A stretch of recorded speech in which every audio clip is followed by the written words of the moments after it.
Welcome everybody once again to the tavern, 2 minutes to max 20. Connor just asked me how much hate are we holding back, and I said just enough to, be positive.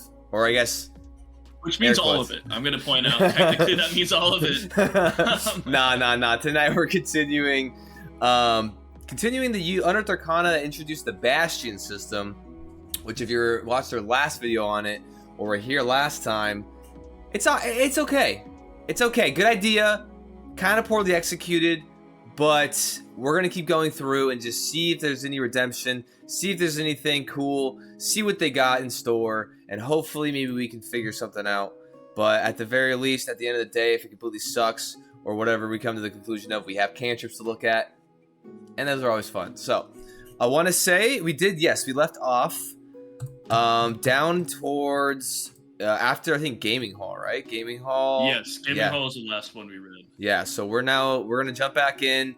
If you want to know what the Bastion system kind of breakdown is and everything else, and you've just kind of confused, you can watch our first video on YouTube. So there you go. And also, David, thanks for joining us. I see you out there. You just, jumped in the Discord and said, "What's up, lads?" And I said, wrong channel. We're working here. Jump over to Twitch. All right. I think it was a good kind of rundown for doing 2 at a time. I think so. Whoever wants to start here. Garden, it looks like, is where we're at. Whoever wants to do, go ahead. I'll do the garden. Okay. A bastion can have more than one garden. Each time you add a garden to your bastion, choose its type from the following options. Decorative garden, this is aesthetically pleasing. Garden is full of flowers and trophies. Food garden, delicious mushrooms or vegetables are grown here. Herb garden, this garden contains rare herbs, some of which have medicinal uses. And poison garden. Ooh. The garden has a stocked with plants and funguses, which poisons and antitoxins can be extracted. Okay. While in your bastion, you can instruct the facility's hirelings to change the garden from one type to another. This work takes 21 days, during which time no activities can occur in the facility. When the harvest order, when you issue the harvest order to this facility, you commission the facility's hirelings to collect the items of value from the garden as noted in the garden's table. This work takes 7 days to do and consume. God, dude. Cost no money. God, dear Lord. Decorative. The garden produces either 10 exquisite floral bouquets or 10 vials of perfume. Each of these can be sold for 5 gold pieces. Infinite money glitch. Yeah. Food. What the hell? The garden produces mushrooms and vegetables that are sold and earn you 50 gold pieces. So it's equal. Herb. The garden produces herbs that are used to create potions of healing. Pretty good. Poison. The garden produces plants that are used to create either 2 vials of antitoxin or 1 vial of a basic poison. You can enlarge your garden. Enlarging a garden. You can enlarge your garden to a vast facility by spending 2,000 gold pieces. A vast garden is the equivalent of 2 roomy gardens. This can include 2 types of the same garden, 2 types of different gardens. When the harvest order is issued on a vast garden, each component garden produces its own harvest. Vast gardens gain 1 additional hireling.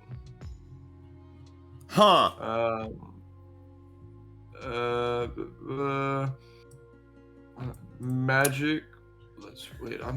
That's greenhouse. Okay, yeah. He said, "Wait." I saw harvesting. Yeah. I was confused because I still had harvesting going, so I was like, okay, yeah. All right. I think this is cool in terms of I like that. I love the options. I like that you can do different things with them. I do even like the fact that the decorative garden is aesthetically pleasing. It doesn't seem to do anything, but I really like that you can sell the flowers. I didn't even think about that, so I think it's a cool mechanic. But 5 gold pieces for flowers? You get 10 at each, so you're getting 50 gold pieces. Right, and that's did I miss the update in D&D where gold doesn't mean shit anymore? Did inflation also hit D&D? Because there ain't no way I'm spending 5 gold on flowers, bro. No matter, it could be literally golden flowers. I'm not spending 5 gold on them. Yeah, I think the mechanics of the garden, like the decorative and food ones, I guess are thrown in as an option. Like, and it pretty much just means money. Yeah. Unless your character's really into hoarding perfumes. But Yeah. like the herb and poison, I kind of like. I wish there was almost more going on, and I think Greenhouse might answer a little bit of that. Yeah. Of like, oh, I want like a more in depth, like almost like an apothecary type situation. I want like I want to like build all these like rare plants and stuff for potions or spells or whatever. And I was like, you could have herbs or you could get a potion of healing. The end of the list. Well, I mean, even for me too, like, I think that, like, I do like that the herb, it produces things to, like, it says that are used to create a potion of healing.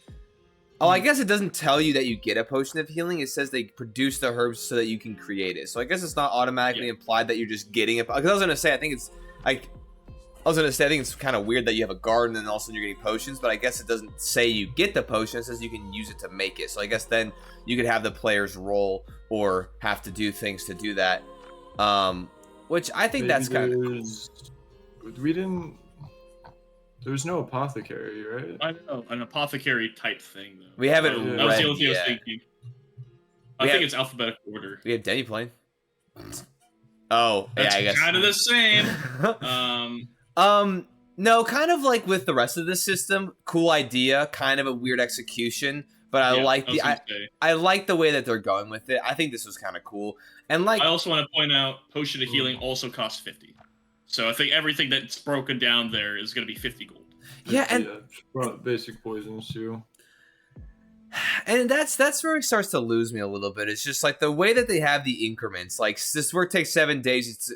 It's like it takes you 7 days to harvest flowers. Like, what the hell? Like, I don't understand. Probably to grow flowers. Well, everything is built on like it's kind of like the smallest time scale they have for these is 7 days. It's a week, yeah. I guess that's true. Yeah, because everything. That's why like the Bastion turns thing, which if you don't know what we're talking about, we went over it in the last part of it. Kind of the main thing for Bastions is they have their own turns and they take 7 days for Bastions to do whatever.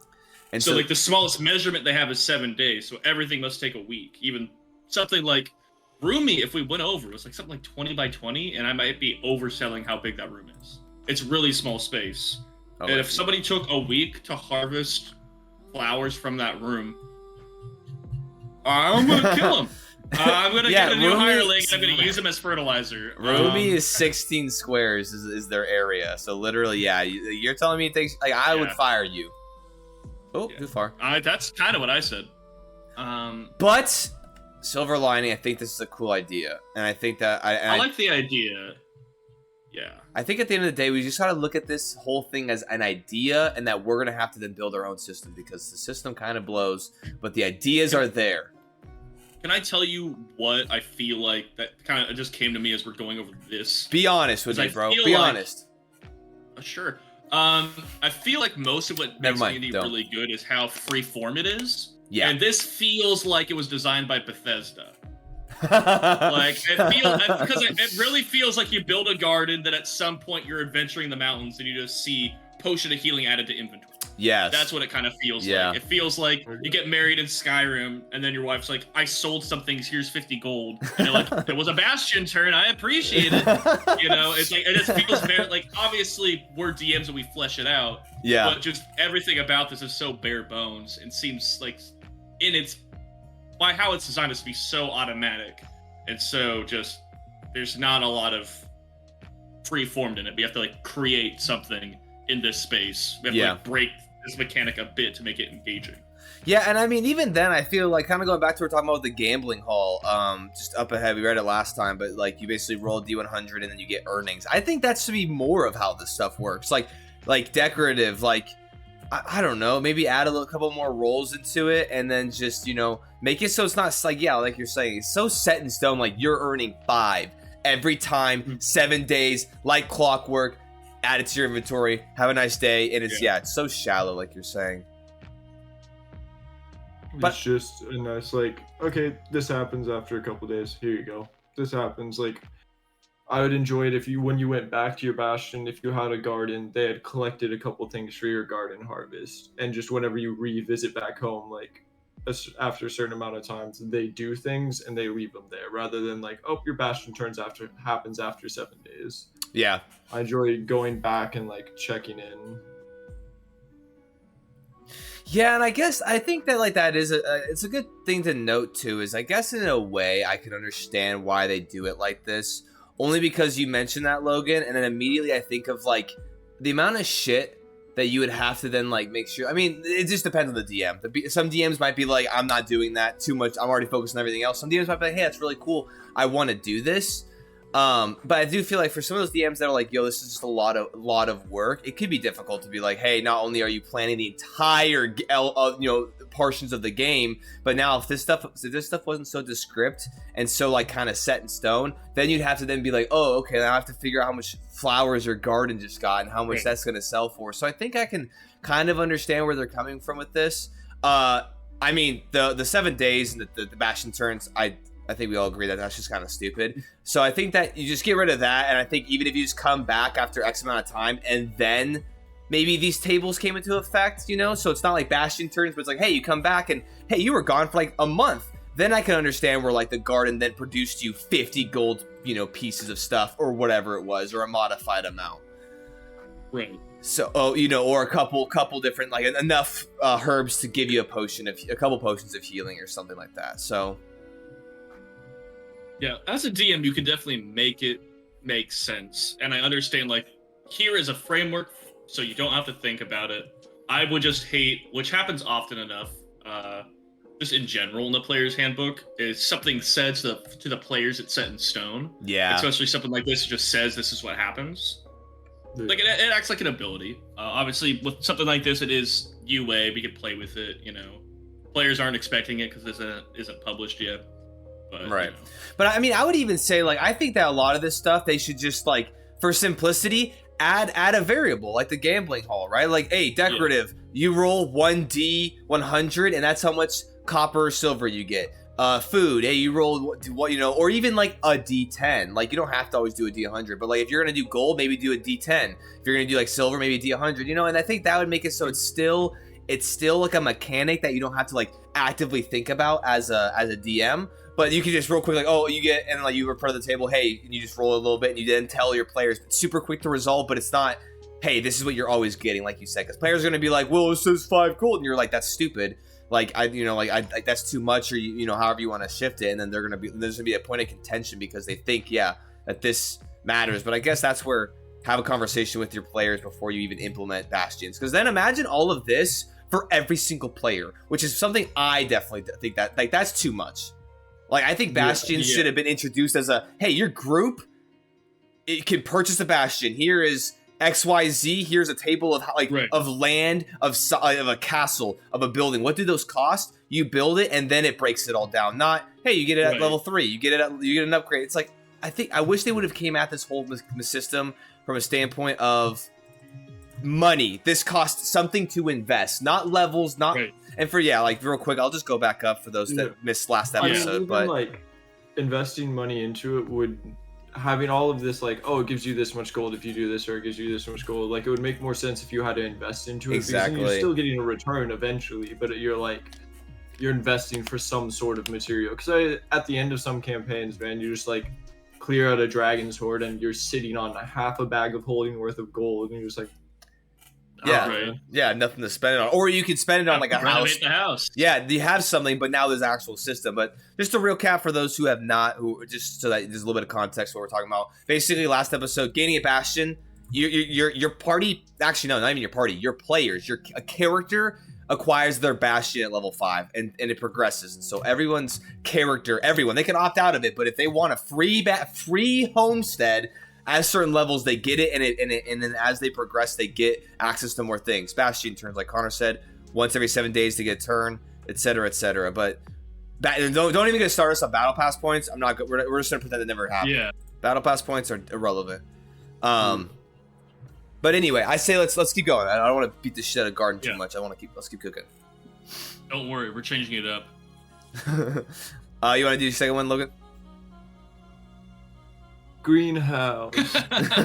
Yeah. Changing it up. We're done with gardens. We're going A inside. greenhouse is a spacious enclosure where rare plants and fungi are nurtured in a controlled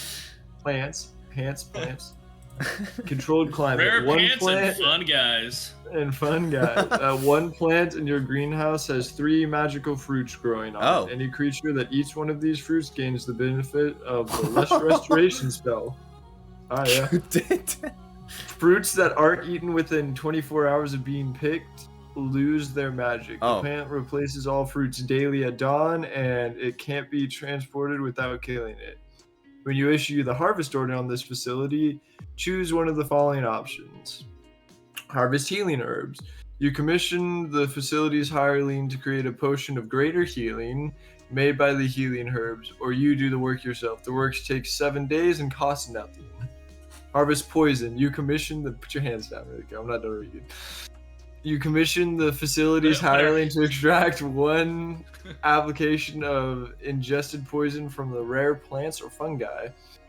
You do this work yourself. Choose a type of poison from the following options: Midnight Tears, Pale Tincture, Toropo, Truth Serum.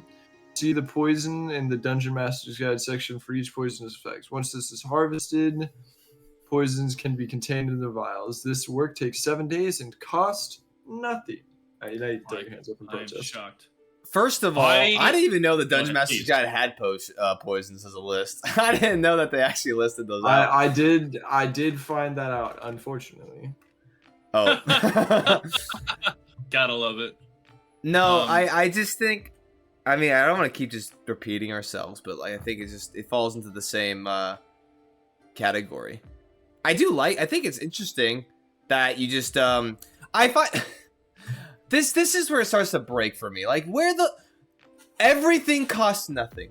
Where are we finding these magic plants that are restoring blindness, deafness, poison? Fucking, I hate that part so much. That's the only part on this that bothers me. Like that for me, I was like, okay, and then I love that it just says, and it costs nothing. Like, God, what the when does money come into the economy? Is this why there's inflation? Is this why this? Well, I think part of it is it's the upfront cost for all these things, right? So there is no upkeep for the place. It generates money after you put into it. I think is the design point on that. No, because remember, is the lack. Go ahead. Well, I was gonna say no, because you get these rooms at levels. Remember, it says you get to choose more rooms. Oh, yes. So you're paying nothing for any of these. Yes, they are being constructed indefinitely, and the house is paying for itself. Yep. Okay, unless you're upgrading it. Because this is a roomy room, so you can upgrade it. It just fails to mention it. Well, no, you can't upgrade it because it doesn't say you can. Yeah, right. What I hate is just... It kind of sucks that it says... You have a plant that gives you 3 things that give you these special effects that die after a certain point. To get the new things at dawn. It can't be transplanted or else it dies. What's the name of it? What is it in D&D lore? What is it to your world? Fuck you. Dude, literally, yeah. Because the first thing I'd do if I was a player, here's a thing that is a living thing. It's a plant that can be moved around and such. So and it has this incredible power and ability behind it. Because that 3 lesser restoration, as you said, blindness, deafness, that's amazing. I would immediately try to transplant it, put it on a wagon, and travel with that son of a bitch. And sell it. We're going door to door. I am selling snake oil. Fuck the Bastion. I'm buying a mansion. Yeah, have I introduced you in the miracle cure? That's right. Dude. I am going to try to... My druid and rogue would immediately try to synthesize and make tinctures of it to sell to peasants. That's what they do. Dude, a lesser restoration, first of all, a 2nd level spell, can cure the blinded condition, deafened, paralyzed, poisoned, or incapacitated. It's literally snake oil. Dude, it's literally insane. Yeah, it's good. I will say, yeah. I do like the harvest here. I like better. It's more powerful than garden, as it should be. I like that poisons have options here. That's really cool. That's really cool. I like the progression there. It's kind of, it's almost what I was saying. It's like, oh, I wish you didn't just have potion of healing. Now it says potion of healing greater, so maybe there'd be more options to the healing side of things.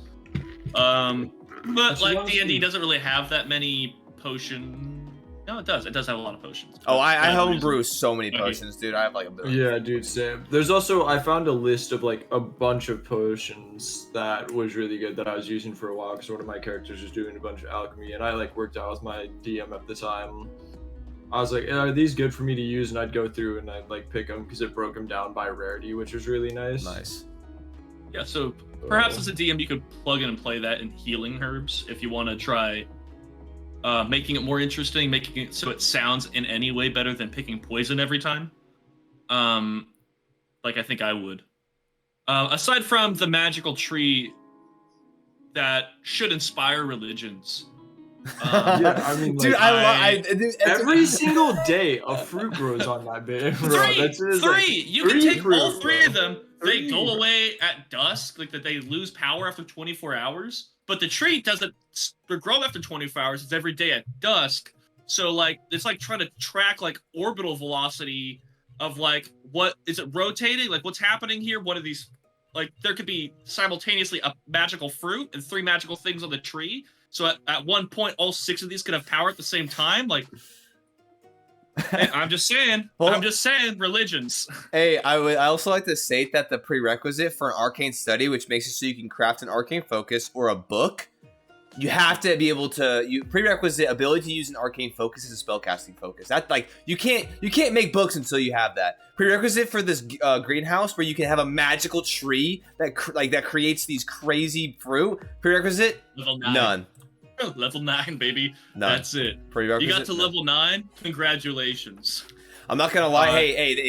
Hey, I thank Bastions. You wanna know why? Because now we have a fuck ton of Tavernside Talks content by going through and making the system not shit and actually like incorporate making it like, you know, more fleshed out in terms of a lot of this stuff. I mean, it's nice that you can get healing potions from here since healing is pretty sparse in D&D. But also at the same time, like a lot of the challenge for certain things is not throwing the most insane monsters at people, but it's drowning resources, and so having something that I have no idea what you're produces talking free about. resources. Okay, Connor. Okay, buddy. Yeah, this guy's the resource drainer. They call him the drainer, bro. Call him the plumber, dude. He drains the. I don't like being called the drainer or the plumber in any. Call him context. the plumber, dude. They're gonna drain your resources. Anyway, I do like this though. I do like the aspects of this where, I like. No. I like that swerve. No. I like the to re-emphasize. I do like the poisons and the kind of a more elaborate Yeah. aspects of that. And it's like, hey, you get these kind of other things, but I also understand the scaling. And this is why I think it'd be so much cooler if things cost money, because your garden, you know, it's like a garden is a much cheaper option, and then you know there is that investment of return. And if you had to spend money, but then like Logan was saying, spend money to make money, then you can kind of get that influx back into your pocket. But then you also have options to make potions of healing, because if I party at level, honestly, anything above like 6 or 7 has like 10 potions of healing. That's 2d4 plus 2. Like I'm not too worried about that. Once you start giving them an infinite amount of potions of healing greater, that's 44. You start to kind of give them a lot of that resources back, but. It'd be a cool. It's every 7 days. We're not talking about days, all right? We're not talking about. I mean, it's every 7 days, but like if you're just out adventuring forever and you're just having them constantly do the harvest every 7 days, bro, and you come back and this dude gives you just like an entire barrel of healing potions. Yeah. Yo, I emptied out the keg. I emptied out the keg, and now I filled it with just with healing potion liquid, just like actually, we had an accident while you were gone. We spilt 10 of them, and we actually just mopped it all back up, and we added it to beer. Now you we have like a new special brew going around. Hell yeah! Oh god. Anyway, are you guys ready for Guildhall? Yeah, this is holy hefty, boy. Oh boy, I am ready. Prerequisite is expertise and a skill. The space is vast, so remember everything I'm about to say takes place in a room that's 30 by 30. Guildhall comes with a guild, for which you are the guild master. Choose the type of guild from the options of the sample tables guide, or the work worth your time to create a new guild. I like how it's the first time it mentions that. I know it's the first time it's mentioned this entire thing of work with Well, you. if you start going through this table, it's dog shit. Oh. The facility is a meeting room where members of your guild can discuss important matters in your presence. Wall banners depict the guild symbol. Your guild has roughly 50 members made up of skilled folk who live and work outside your bastion, usually in nearby settlements. Each time you issue the recruit order to this facility, you commission one or more members of your guild to perform a special task. Each guild in the sample guilds table specifies the nature of that assignment. With your DM's permission and help, you can create new assignments for guild members to complete. I do want to reiterate before we keep going, this is, again, a sleeper throwaway UA. Like CIA operatives are trying to train new DMs. That's what's happening. Yep. That's why it's like work with your DM as he can walk you through as you make up adventures for your NPCs. But I'm just gonna go each block by block. Adventurers Guild. The symbol is a lit torch. The assignment: you set adventurers to track down a beast that has a challenge rating of 2 or lower in a known lair within 50 miles of your bastion. The adventure slayer capture the creature. No chance of failure.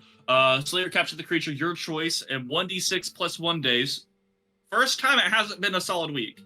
If the creature is slain and your bastion has a trophy room, you can add the trophy taken from the creature to the facility. If the creature is captured and your bastion has a menagerie, you can add the creature to that facility, provided the facility has space to house it. Okay.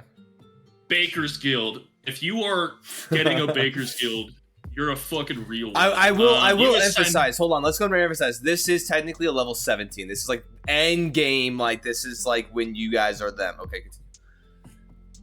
Sure. You assign bakers to create baked goods for prestigious events that occur within 7 days. You can receive payment in coin, 500 gold pieces, or in the form of a favor owed to you by the event's host, the details of which are left to you and your DM. They ain't even finishing that sentence. Brewers Guild. Symbol, foaming mug. You assign brewers to deliver 40 gallon barrels of ale to your bastion in 7 days. You can sell the barrels of ale for 10 gold apiece. Hold on. There's not a lot of people in bastions. And it doesn't say you have to sell them. You could just... Oh my god. That's pretty good. I like that. Never mind. We're back on that, baby. Okay. Cartographers Guild, the Sextant. You create cartographers to draw a map in 7 days. Alternatively, you can pay them 500 gold to procure a map of a known adventure location delivered to your bastion in 7 days if the DM agrees that such a map exists. That could be a bit of fun. I do want to point out, you can assign them to draw a map in 7 days. What of... Who takes 7 days to draw? Dude, I feel like back in the... Lazy motherfuckers in Faerun. Well, I mean, it depends though on how, like, if you're like, yo, draw me like a basic ass map, sure, 7 days. If it's like, yo, I need like a detailed map of the surrounding region, like that would take much more than 7 days.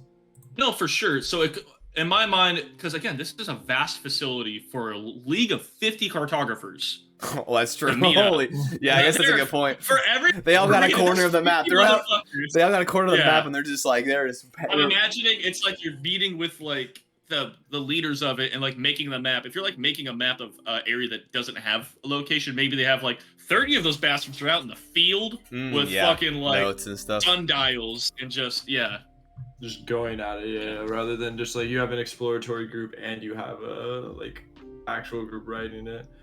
I mean, it can be useful depending on what you're doing. I think the Baker's Guild is still the most.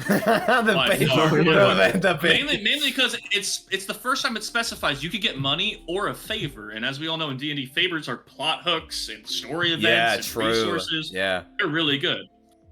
I like how catering an event is a Baker's Guild, but as the Brewers Guild, you can't cater an event with 40 gallon barrels of ale. The thing is, like, the one that seems like the most natural, like, growth for, like, a party is the Adventurers Guild, and it has the most uninspired assignment, in my mind. It's nothing. Yeah. And also, if you have 50 adventurers, you're sitting out there to kill a bear, like, for one thing, I understand why you're not saying they might fail, but yeah, you have 50 of those, bro. Like, with bows. They're just all out there with AR-15s, and they're just like, there's just one bear.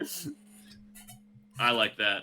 That worked pretty well. I do want to go to the Entertainers Guild, the Silver Lyre. You assign entertainers to create a work of art, such as a painting, a play, a ballad, a symphony, or a statue in 7 days. The work gains recognition and high praise, but has no monetary value. Go to hell. The DM can decide that the work accrues value after your death. After your death. Okay. Broken, actually. You go. You make sure you have enough battle pass points to revive yourself. Oh, dude, infinite. You infinite money glitch. the Entertainers Guild, you just have stacks of statues of yourself dying in more and more horrific ways. A hero's death, of course.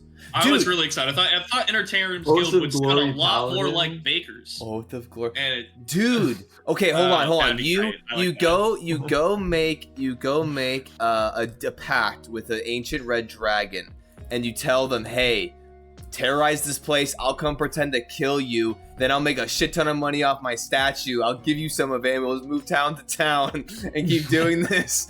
You're just good and bad and the ugly, all of Faerun. But also, you have to do that out of your house. You have to do it out of your mansion. So you're gonna be like, we're gonna get everybody in roughly like a reasonable commuting distance.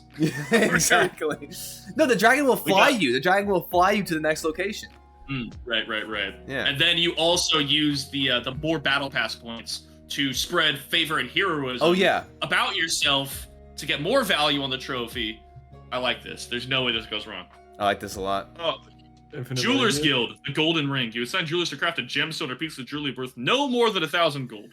The work takes 7 days, and you must pay half the item's cost in raw materials. Oh, so okay, that's a weird way of saying 500 gold. Pointless. Masons Guild, the Stone Mask. You assign masons to add defensive walls to your bastion at no cost to you. Alternatively, you could have well, if you don't have defensive walls at level 17, yeah, that's kind of wild. To have a bastion. Alternatively, you have the masons perform this work for another player character's bastion, provided their bastion is within 1 mile of yours. Each 5-foot square of defensive wall takes 1 day to build instead of 10. So that still is useless. That's all it does. That's it. Yep. All it does is if you don't have walls at level 17, we got you. And if your friends also don't, and the fucking Big Bag Wolf did not already blow that house down, we can build walls around it or the structure. Wait, but not if they're 1.1 miles away. It has to be at least 1 mile. Yeah, which... Just be a wizard and live in another dimension. Just do that. Then, like, partway through, as you level up, you'll just notice a guy come into your dimension to start building walls around you. Shipbuilders Guild, the Crust Ores. You assign shipbuilders to build I'm crossing lines here. Assign the shipbuilders to build one of the vehicles in the waterborne vehicles table in the player's handbook. You pay the full cost of the vehicle, and the work takes 1 day. For 1,000 gold piece of the vehicle's cost, a rowboat takes 1 day. Oh, okay, good. So instead of buying a vehicle, instead you could have somebody fucking make one. I like the idea that you build this in the middle of a landlocked city, and then you make your dudes bring it somewhere.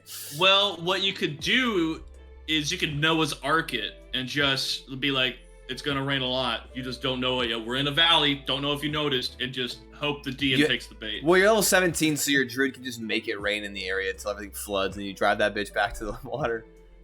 I like that. You just cause like a localized apocalyptic event, just to prove everybody that your shipbuilders guild was actually worth it. Let's see how good this one is. Thieves Guild, the White Key. You assign thieves to infiltrate a location within 50 miles of your bastion. Being either within 50 miles of your bastion is either a sincere blessing or an unimaginable curse. Because everything's predicated on that invisible boundary.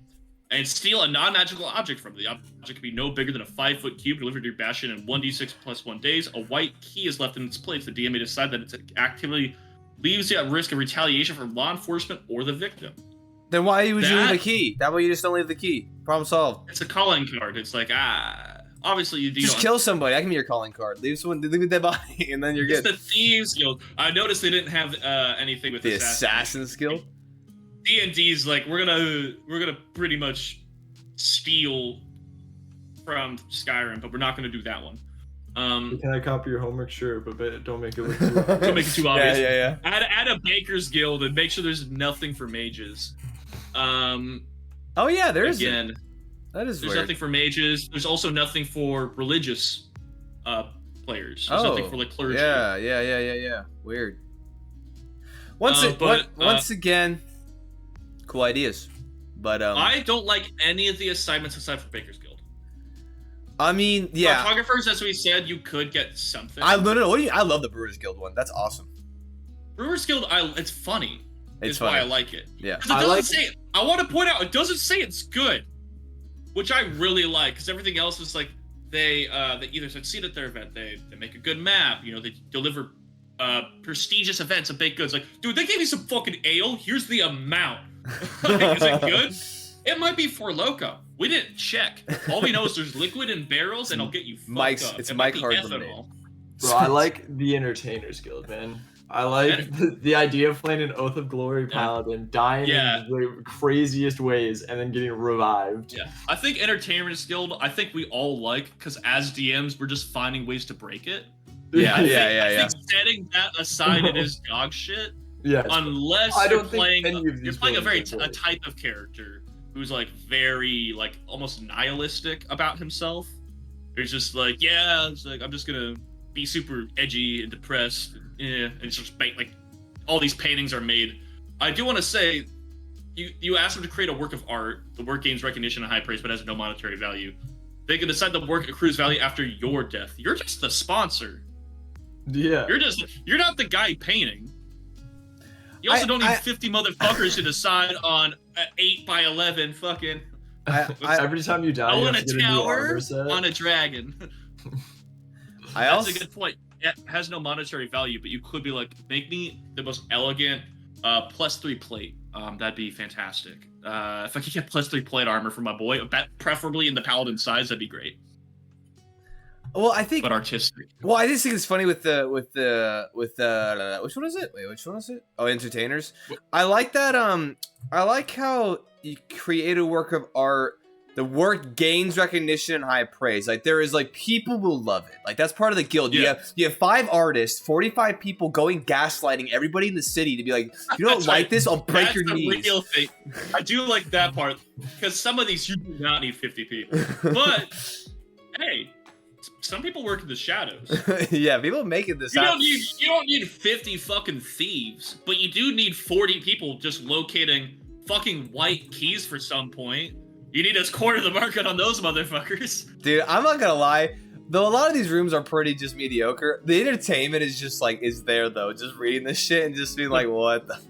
I love everything in here should have something like the Baker's Guild, where there is some form of something you can do that I think should not be a guarantee, but get a favor. A favor is fantastic for jewelers, masons, shipbuilders, thieves, entertainers, Adventures Guild, for fuck's sake. All of those should have something like that, where you could utilize your resources in this affluent position you're in, level 17, being at least the local leader of this Adventures Guild, and use it in a creative way like that. Instead of, I made a statue of my cock again. And everybody loved it. And everybody loved it. And your fucking mom liked it too, I'll tell you what. Everybody loved it within 50 miles exactly. Within 50.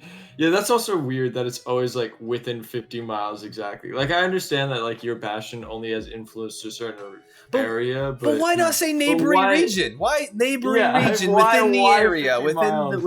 It's just like dude, AIs, you can bro. Like feel the effect of your the AIs, man. You They're step good. within 51 miles, bro, and it's like all of your buffs are gone. You're like, oh, we're 51 miles away from the bastion. You're not even 51 miles. You're 50.1 miles, and you just immediately become weaker. I like this almost like this invisible line. Like it could be as formal as a river or something, but like on one side of the river, it's like, dude, have you heard about Ironcock John and the dragon that keeps killing him? That guy's fucking mental. Then he crossed the river and was like, what are you talking about? What kind of Florida shit goes on the other side of the river? Yeah. We're not visiting this Christmas. We're not going over there.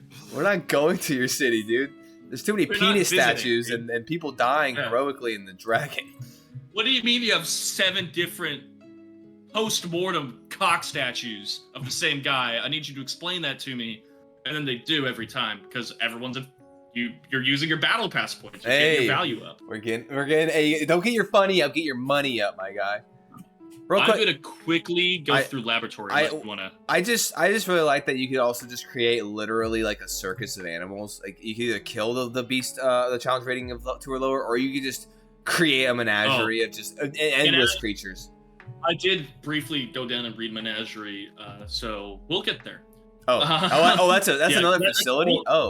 Yeah, just like the trophy room is. Okay, gotcha. All right. But laboratory, I'm gonna run through this because this should be actually pretty standard by its nature. But a laboratory for level 9, space roomy, hirelings 1, order craft, 1d6 battle points. A laboratory contains storage space for alchemical supplies and workspaces for crafting potions and other concoctions. When you use the craft order, choose one of the following options: Craft liquid concoction. You commission the facility's hireling to craft a vial of acid, a flask of alchemist fire, or a bottle of ink. This work takes 7 days, costs you half the item's normal cost. So it is still costing you. Oh, okay, cool. Finally something that actually isn't infinite money. Some of those up there were costing money. That we were just reading. But craft poison, you commission a facility's hireling to craft a vial of basic poison or a vial containing one application of a rare poison. The rare poison must be one of the following: burnt authors flames, carrion crawler mucus, essence of ether, or malice. Those are different options. 7 days. Yeah, they are different options. And I do like that this is actually level 9, which is sooner than you would get at the greenhouse, but this one does cost some money. This work takes 7 days, and you must pay the potion's cost. See the potion section of the Dungeon Master's Guide. Craft potion. You commission the facility's hireling to craft a magical potion, as described in the Dungeon Master's Guide, or you craft it yourself if you have the ability using a spellcasting focus. The work takes 7 days. The craft potion table shows the minimum level 1 must be to craft a potion of particular rarity, and the cost you must pay for the supplies. The purpose of crafting potions, your hiring level is half your level rounded up. So it shows you, technically with this chart, you can make a level 9, at level 9 you can make a $2,000 rare potion. Wait, no, but it costs you to do that. It costs you, but you must pay for the supplies, so that would cost you $2,000. Yeah, but you can make one. You can make you can make this potion, which is technically not a bad thing. I like this. Go ahead. This is good. I like this a lot. This costs money and it comes earlier than Greenhouse, but it also has far better options. It's also finally potions that don't say healing. It's not giving you healing potions. Like, pick a potion, motherfucker. Go find it. Yeah. Whatever you want. I think it's really good. This is a go Logan. Go Logan. I didn't mean to cut you off. Do they use? There's hirelings already in Tasha's, so I'm wondering if you get actually like if you merge them together, if they do anything with this system, or if they built them totally separate. I feel like they're probably separate. I think that they're. Well, I haven't really looked at Tasha's hiring, so if you have, I mean, you can enlighten. They're pretty cool. They're like baby adventurers, pretty much. They're actually really useful to use. So if you're ever looking at like making an NPC, I usually just would make a hireling. And it's pretty good. Oh, cool. That's actually really cool. I think this is the best room because I think that this has the most trade-off and makes the most sense. And this is basically what I wish almost all the other rooms would emulate in some capacity. Where you have options. You know, it's kind of open-ended where, you know, you and the DM can figure it out, or you can maybe throw some ideas at the DM and then they think, okay, cool. And then there's a cost to it. Because I think that for you to be able to make a rare potion or even a legendary potion or whatever it is, I think that it should cost something. But it's the ease of access, right? It's like you're not going to find just a legendary potion of healing that restores you to full. But it's like, hey, you could also, through your knowledge and through maybe your hirelings and research and stuff, you can make it through the cost of all these materials. I just like the trade-off. I think that this is like one of the best ones in terms of like what I imagine a room to actually kind of do. And you actually have to put a little investment into it to have something come back your way, but it's still like you said, it's ease of access. Like it's hard to find like a fire giant's potion or something like that. But if you have the materials in your bash, you know, it's nice to be able to put the money towards getting one. Exactly, 100%. And I think it's a lot. It's kind of a little bit easier than every time your party wants to go get like the most lethal poison in all the realms. You don't have to go up to some like a wannabe homeless man who's actually the thieves guild like master of the fucking underground, and then you have to talk to them. You don't have to do all this shit. You can still do that, but this is a kind of a better, different way to do it. So yeah. I was trying to find a list of potions online, and it wasn't finding anything that didn't seem like it was adding from a ton of other books. But so yeah, it is probably you and your DM agree on what system you're using for the potions available to you. But I like this a lot. This is the most succinct, useful, without being like broken. You're paying money for everything. Exactly. This is a money sink in a good way, in a beneficial way. Dude, you don't have to like 50 gold for a common. That's the same cost as fucking anything else, but you don't have to go to a store. You can make it homegrown cooking. Exactly.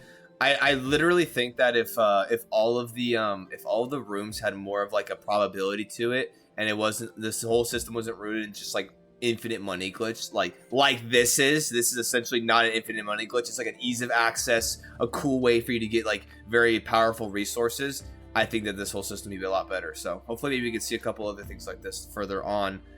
And then one last thing, whenever I homebrew potions or any items, really, I do give them an item rarity too. So that would also make it super simple just to plug and play right into this. Like, hey, because like, you know, because there's also like the DMG. I have to usually just Google it, but there is like a cost range per rarity of magic item or whatever it is. And I usually just you reference that table and then I just throw it somewhere in there and then give it the rarity. So.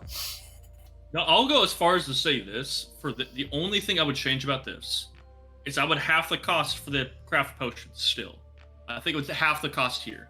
Only because it still takes a while to do. It takes 7 days. You're doing it at home. You're not going to be at home that often. If your hireling's doing it, they have half your level. Just because it's a really good system and I want to encourage my players to engage with it. That's really it. Kind of give them a benefit, yeah. Yeah, so the benefit, because otherwise you could just go to a store. Maybe they don't have the potion you want, so you have to make it yourself. But I'd make it cheaper, at least, you know. Yeah, okay, I can see that. Obviously, I see why they didn't. So you couldn't get to a point where you're able to make a very rare potion and then sell it for a profit of 10,000 gold. I think that's a good point as well. Yeah, but I also feel like there's a certain point where you as a DM don't have to have NPCs who want to spend $10,000 on a jar of fluid. That's awesome. Yeah, not everybody's like going into the like layer of the beast and fighting and needing a potion of ultra strength and just become like God and go punch a dragon once in the face. Like normal people aren't spending that kind of cash. Normal people would though if they knew all that was gonna happen. I get to punch a dragon to death? Fuck yeah, dude. Let's go. Hell yeah. Moving on. I am so excited for you to read these next two. All right, cool. Library, level 5.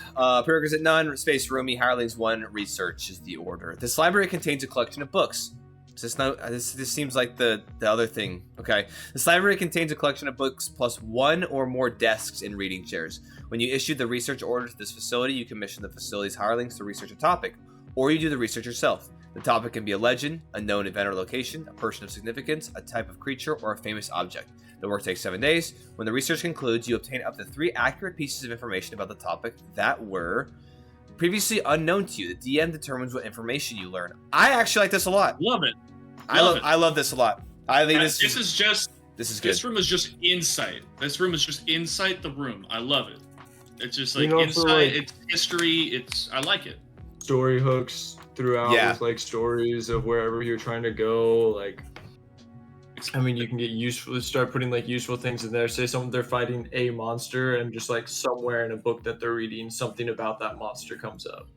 Well, and then even this, you can even go into one step further and be like, hey, you now know that the creature that you've been researching, like a dragon, or like, you know, whatever weird, you know, entity has resistance to this or vulnerability to this. And then it's like, oh, boom, now you know, like, kind of statistics, like has some of its stats, like, hey, it's extremely hard exterior skin or whatever. Here's the AC. Like, they tell it in a role-playing narrative, but you now know the AC. I think that's just super cool, man. Like, this is the kind of open-ended shit that I'm looking for. That's so cool. Right. Because all of it is like, you know, up to 3, not automatically 3. Yeah, up to 3. Exactly. I still think like I might make it a D20 roll or something, like maybe with advantage, lower DC or something, just because I like the thought of you're sitting there in the books for a while and just stuff that's coming up. Yeah. You know, I always like the chance of failure. Failure makes good stories, makes good sessions. Yeah. The chance of it, or you know, makes everything more rewarding too. But this is something I'd want my players to succeed at. It makes the game more engaging. If they're looking up, it's like, I want to figure out, like, my other friend has a bakery, and, like, I don't know, I want his fucking sourdough recipe. I'm going to go through the ancient tomes. But fuck yeah, dude. If you're nat 20, you figure it out that he's actually using a lich's heart to fucking, like, get the yeast agitated. Go call the Adventurers Guild. They just shank the shit out of a bear, get 50 of those fuckers, break down his door. I'm telling you. That's the type of PvP we're working towards. Ooh, I actually like that idea though, and even real quick, going back to the guilds just briefly. Yeah. I think it'd be cool if maybe what they did is they had like all of these had these options, whether they're shit or they're not, whatever. But I would like it if maybe they had like a sentence or two of like, also this is kind of the premise of the guild. Like, they can be sent to do things, and then here, like an example, or here is an option if maybe you can't think of anything, or maybe you just want this option. That would be so cool for the guilds, because then it's like, here's the open-ended part, here's something that's just easy plug and play. And I think that's what more of these rooms need, is plug and play and open-ended. You give up, you do a blend of that. I think you solve a lot of these, the rigidity of this. I love that. Jared, I want you to read my favorite room. Okay. Please. The meditation chamber. Level 13 Bastion facility. Our favorite class. Bro. All right, so next one's gonna be the Menagerie, level 13 Bastion facility. Prerequisite none. No, all right. Prerequisite none. Face cramped. Hireling zero. Order and power. A meditation chamber is a relaxed space that helps align one's mind, body, and spirit. When you issue the empower order to this facility, you enable all your Bastion's hirelings to use the meditation chamber to gain a measure of inner peace. I like that you're like, go in there and be one with yourself, you piece of shit. Stop being so angsty. I don't care I work you to death. You will go in there and become feels calm. like a startup. It feels like something you see in like Silicon Valley when that show was going on. It's just like, everyone get in the yoga, get in the yoga. Yeah. Get on your bouncy ball. Align yourself. Yeah. Make sure you're Zen, inner peace. You can immediately issue a Bastion order to one of your Bastion's other special facilities, even if that facility has already been issued an order on this Bastion turn. The meditation chamber also imparts this following benefit. Fortify self. You can meditate in this facility over a period of 7 days to fortify your mind, body, and spirit. If you leave the Bastion during this time, you gain no benefit. Otherwise, at the end of your 7th day, you gain advantage on 2 kinds of saving throws for the next 7 days. Chosen randomly from the fortified saves. What level is this? 13? 13. You chose randomly from the fortified. Chosen randomly. Reroll if you get a duplicate result. This is fucking dumb. So it doesn't. So I want to say there's no prerequisite. This could go to anybody. It's stupid. I don't understand what it means fully when it says you can immediately issue another Bastion order to one of your other Bastion's other special facilities. I'm not gonna read into it because this is kind of stupid. Yeah, but the fortified self. Pretty much all it means is, do you want to spend 7 days meditating? What's the role playing aspect of it? It's like we might like get really into like where your mind's going, but like probably not if we're being honest. But you spend 7 days in a room, like maybe eating and drinking some water like a fucking hummingbird, and then after that you're gonna punch harder. Hey, real quick, R3. Thanks for following the channel, man. Appreciate you. Hell yeah. Hey, anyway, back to what we were saying. back to the shit we're talking. No, appreciate that. Thank you for following the channel. Appreciate it. I hope you're enjoying us shit talking the meditation chamber. Go ahead, Logan. I feel like meditation chamber. Logan. You can immediately issue a Bastion order to one of your other Bastions. Does that mean you're like, I'm gonna go meditate for 7 days, go pick some flowers, and you just? I think that's exactly what that means. That's wild. Okay, so hold on. This going back to RP. Like, I don't like this. Oh, man, this is probably the dude. We just keep beating the shit out of the same things, but I think it's constantly prevalent.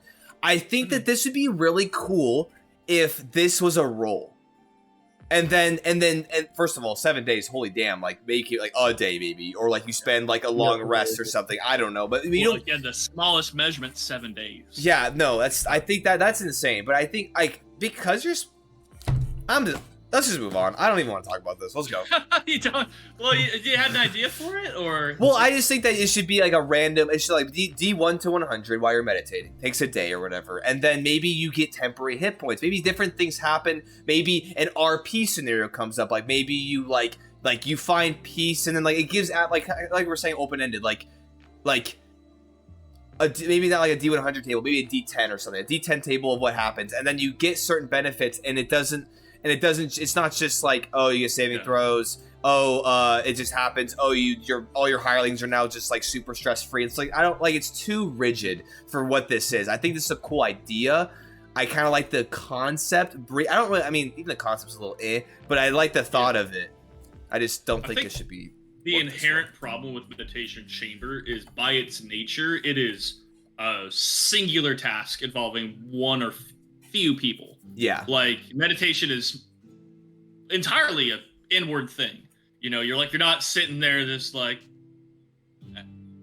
enjoying the scenery necessarily. You're just sitting there, which isn't super engaging. And mechanically, when you have things like craft potion, when you have adventure skills, when you have all this other stuff, it's like, Fucking, Well, empower's the only order we could give it. So what's it gonna do to give a guy a benefit here? exactly. And I don't think they landed on a good choice. I think, well, yeah, and I think that that's a good point too, because like they want to give you something kind of crazy, because if you're going to choose this, they want it to be good, and so that's why you get 2 saving throws. But it's just like, I mean, even with this, I just from a standpoint of me as like a DM or just even me as a player, I'm like, this is just kind of dumb. I'm just going to go make my laboratory and craft potions, so that's way more interesting, and that actually helps me. I think for this though, this could be really cool. And going back to what I was saying with like the D10 table or something, I like that. What this could be cool, because maybe this is a point for your character. Say some crazy stuff's happening in the story, or maybe this can kind of let the character be like, hey, so what? Like express how your character feels through this process, and then you give some agency back to them, where it's like, hey, okay, like they process things. I would even go as far as to maybe even just having hireling 1. And then you have this like, hey, they go into, and then they have like a counselor. I mean, it seems maybe kind of dumb, but like you go into this meditation chamber, there's someone else there that's like practiced on this. Maybe it's a clerk, or maybe you could have a cool like, hey, it's a monk, and you just have someone in there, and like, and then you can have an RP discussion of like, hey, like either you want to talk to them, like you don't, you talk to your player and be like, hey, what's your character thinking? Like, do you want to talk to the monk? And then you can have some fun RP back and forth, and you can maybe have those inward dialogues come out. So then you can, then the audience and like your other players or you and the DM can have an in-game like discussion almost of those things.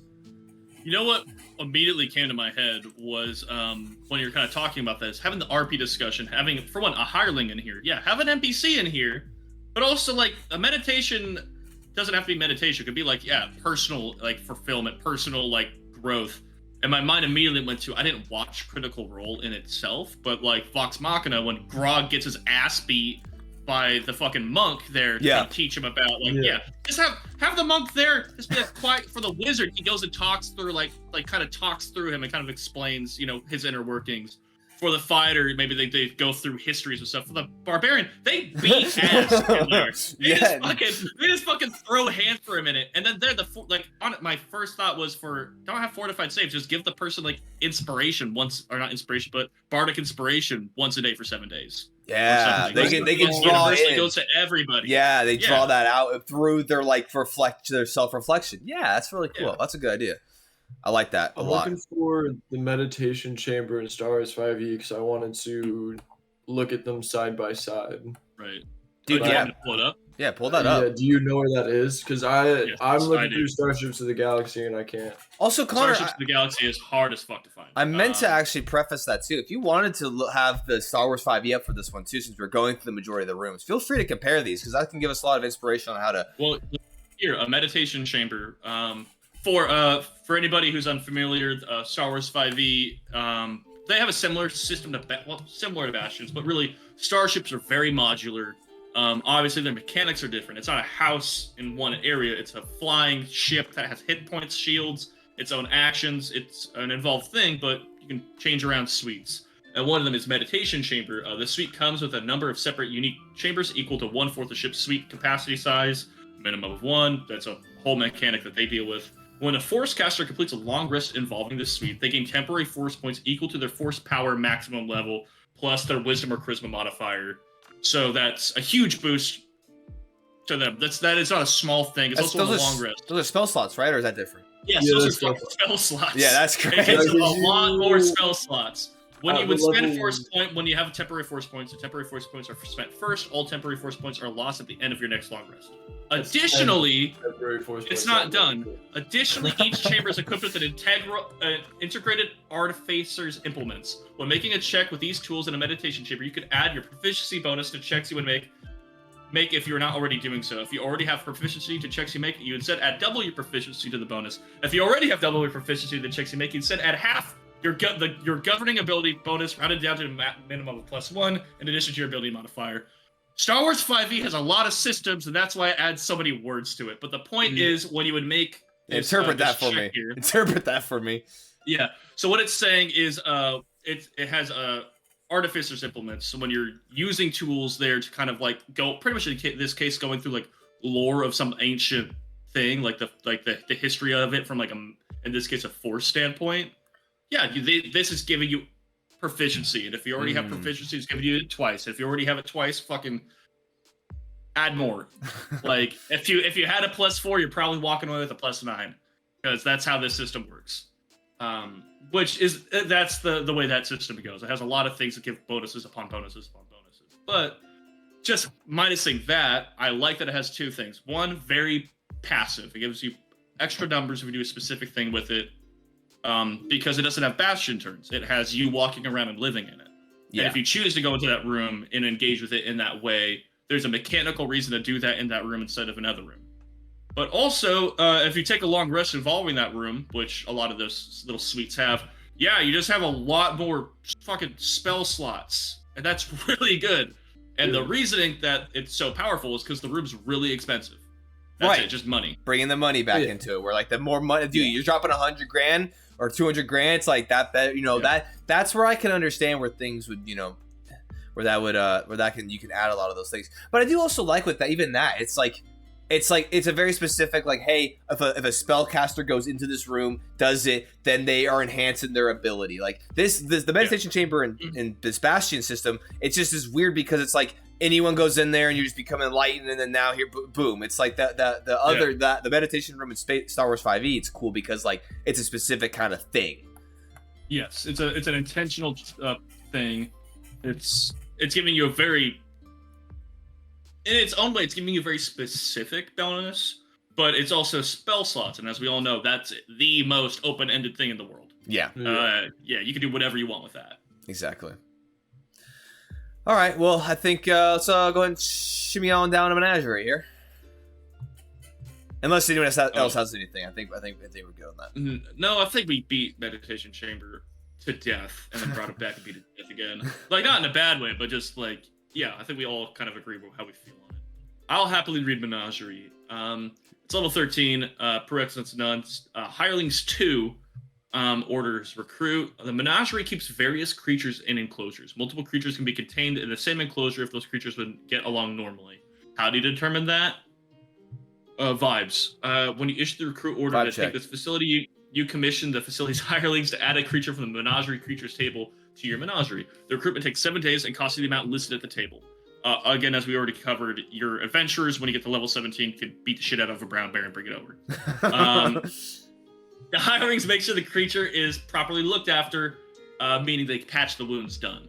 The Menagerie is big enough to contain 4 large creatures. 4 small or medium creatures occupy the same amount of space as 1 large creature, which I don't think is normally how that works, but we're going to roll with it. Yeah, actually, that makes sense. Okay. Keep track of the creatures housed in your Menagerie. They count as Bastion defenders. Deduct any you lose from your Bastion defenders roster. You can choose not to count 1 or more of these creatures as Bastion defenders, in which case they cannot be called to defend the Bastion. Instead, they act in accordance with their nature and use the stat blocks in the monster's manual. That's weird. Okay.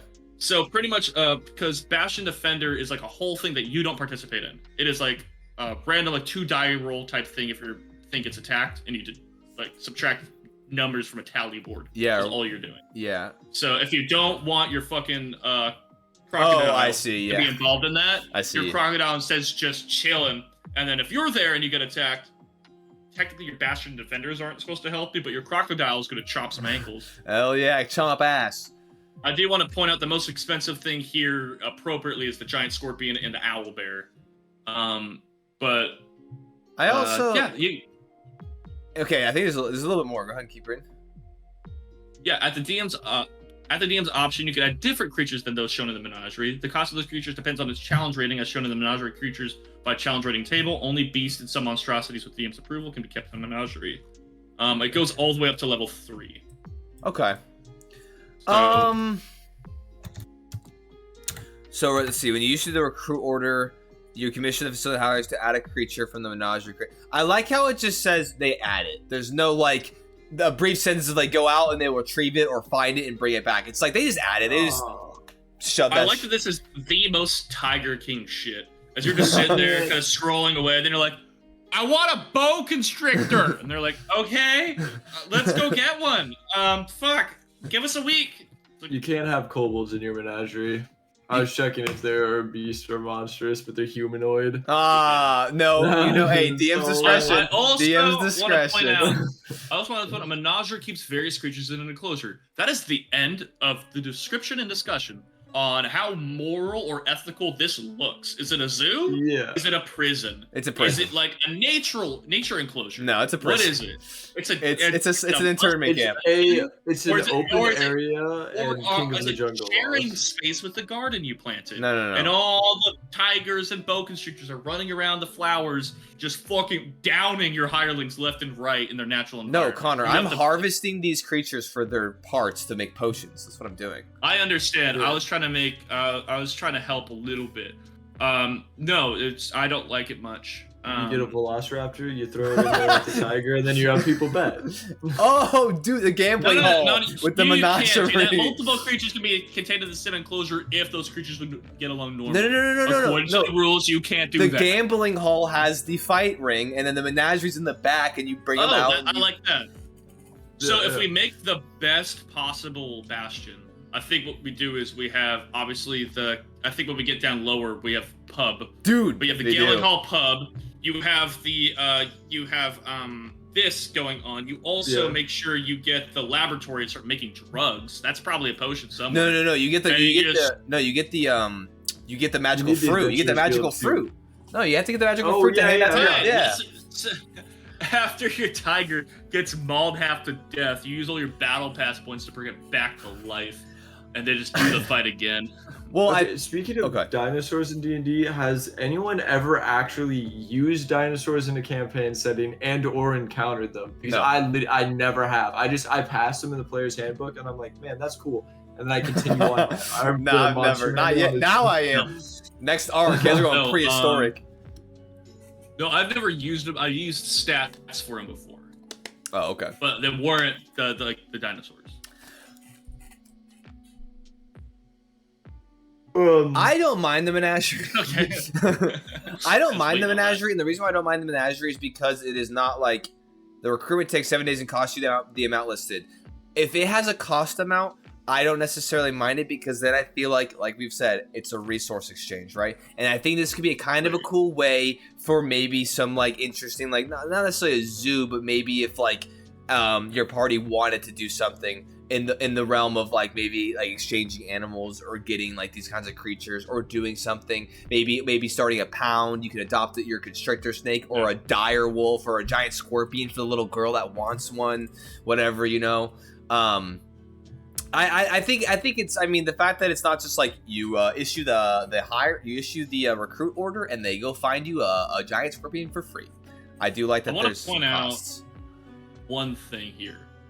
Technically, mechanically, how this current system works is these menagerie creatures count as bastion defenders. Bastion defenders are not different, or there's no difference between a good bastion defender and a dog shit one. The owl bear, it costs as much as a human, it costs as much as a jackal, which is what I do. I'd get the menagerie to get nothing but jackals in that bitch. Oh, because they cost 50 gold, they're size small, you can fit 16 of them in the bastion. You have 16 bastion defenders, and the jackal's technically just as good as Doug.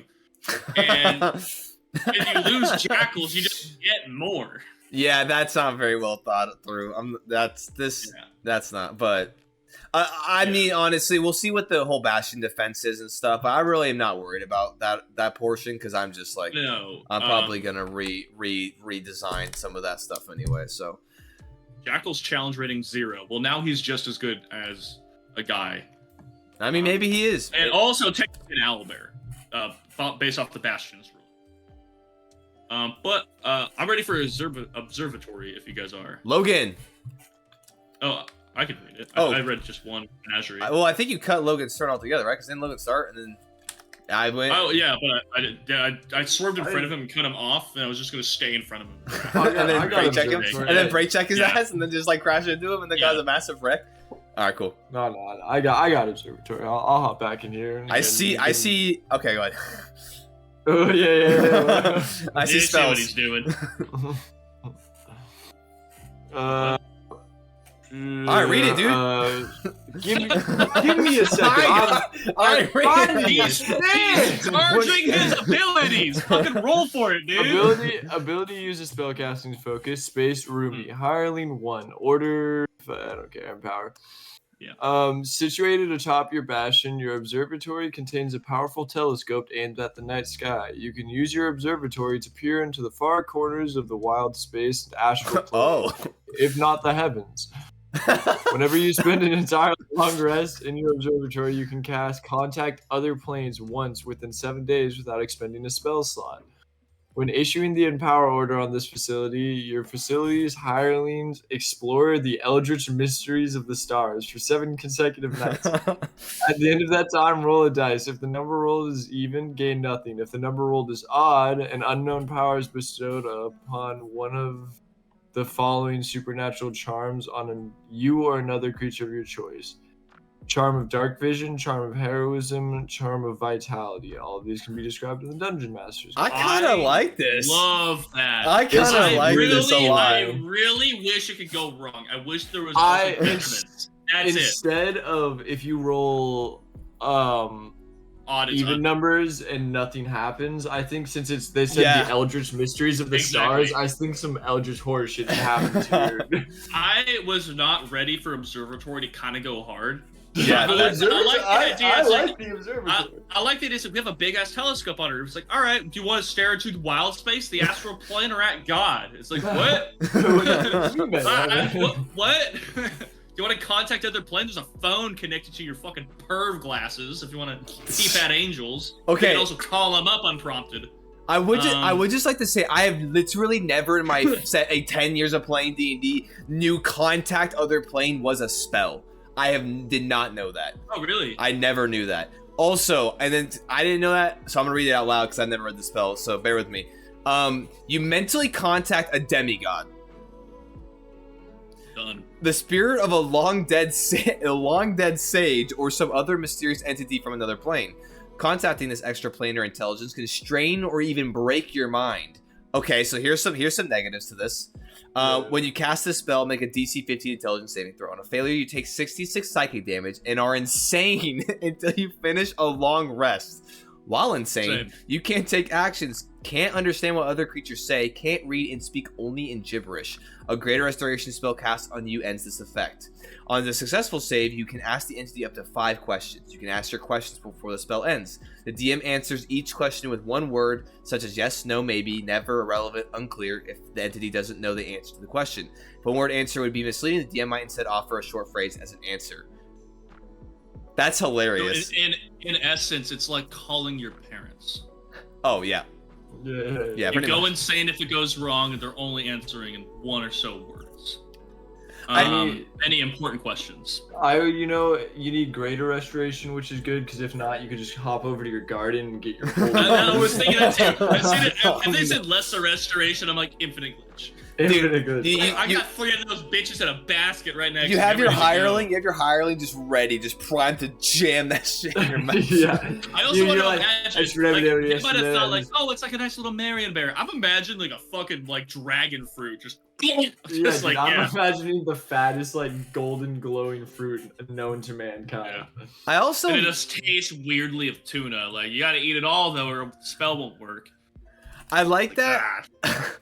I like that. It just says a telescope. I like how it doesn't say like you have a magical tree with less restoration just built into it. No, this is just like you got a telescope and you can just like then talk to a dead sage, a god, whatever freak of nature you somehow just like seem to like connect with. Like it's not like a ritual you cast. It's just like you're looking through your telescope and next thing you know you see a face in the ether and now you're like, oh, I hope I don't go insane.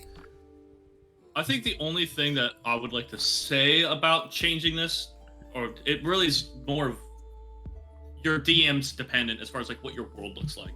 If wild space and the astral plane are not observable from the top of it, but you still want the benefits of all this, then maybe it doesn't have to be a telescope in the classical sense. Maybe it's all the way up top, but it's an enclosed room and it's a type of like scrying implement. Yeah, or it like could be more towards a magical or astral. An arcane, like almost like receiver or some weird sense, like from the projecting. Yeah, I almost like that. I do like worlds where you're like, I just have like a bunch of lenses and I'm looking off at what is a star, and when you zoom in close enough, that's a portal to another dimension, and you're a little cursed now. Yeah. And it's getting closer. Yeah. Roll initiative. It starts slurping menacingly at you. Yeah, don't contact other play. Don't do it at that time.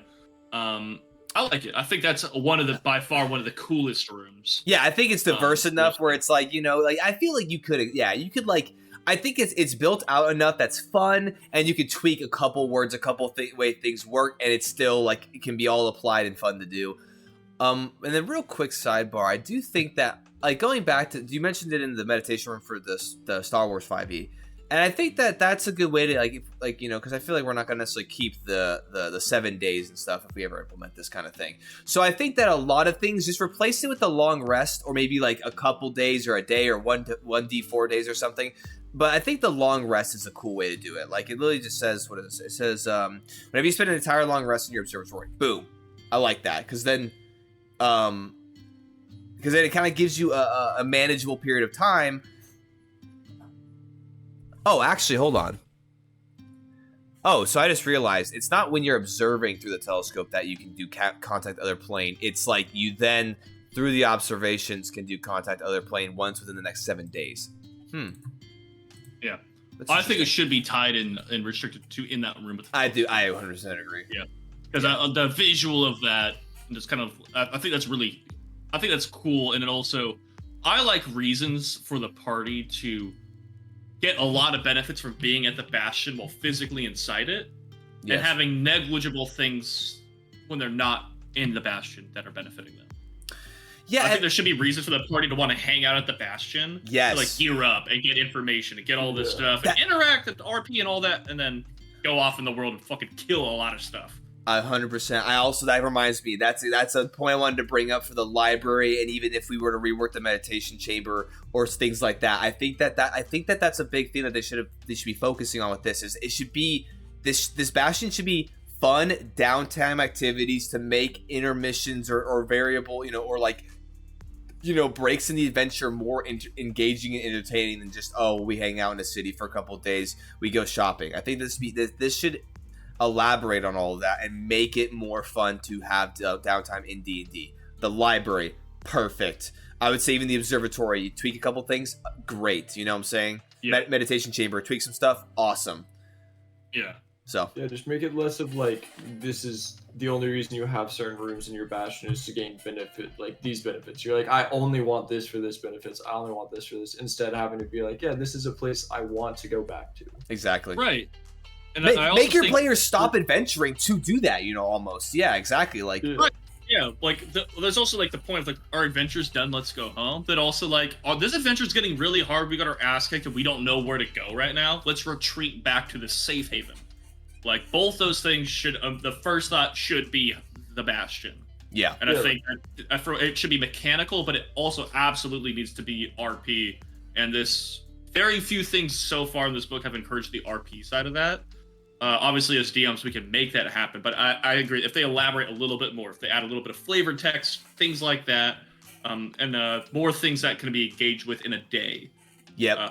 That definitely gives a huge reasoning for the party to show up instead of being like, we got to kill like 2 weeks. Exactly, and exactly, yeah. 2 weeks worth of this or that, yeah. Because I think more things should be within daytime spans, because not everything, like a week is a long time, man. And then I feel like you should be able to accomplish a lot more. Not saying a little bit amount of time, but yeah, let's go back. Let's take 3 or 4 days. And then we accomplish a couple of things. Not, hey, let's go home and take 4 to 7 weeks, I know this, like, dragon's, like, killing everybody, and, we've been tasked to kill it. But we got a month. Let's just burn a month. No, it's like, I think it should be scaled back. Because, I mean, even Connor, like, we brought up Connor's Axiom Run space fantasy game a lot through our streams. Because, at one point that we bring up is, like he has, like, his session to session, like, it's, like, not a whole lot of time passes. It is a very kind of almost hour by hour kind of playtime. And so I think when you have games like that where things are a lot more kind of constricted and construed, and it's not like days and days and weeks aren't just flying by, it should be more accessible for things like this, because maybe there's just a lot going on and you want to be able to fit more things in without burning an in-game month. So yeah, absolutely. Burning an in-game month in stars would have been brutal. I don't think a month has passed since we have played, and we've been playing. Barely 2 weeks have passed. We've been playing for about 14 months. We've been playing for about 14 months. Yep.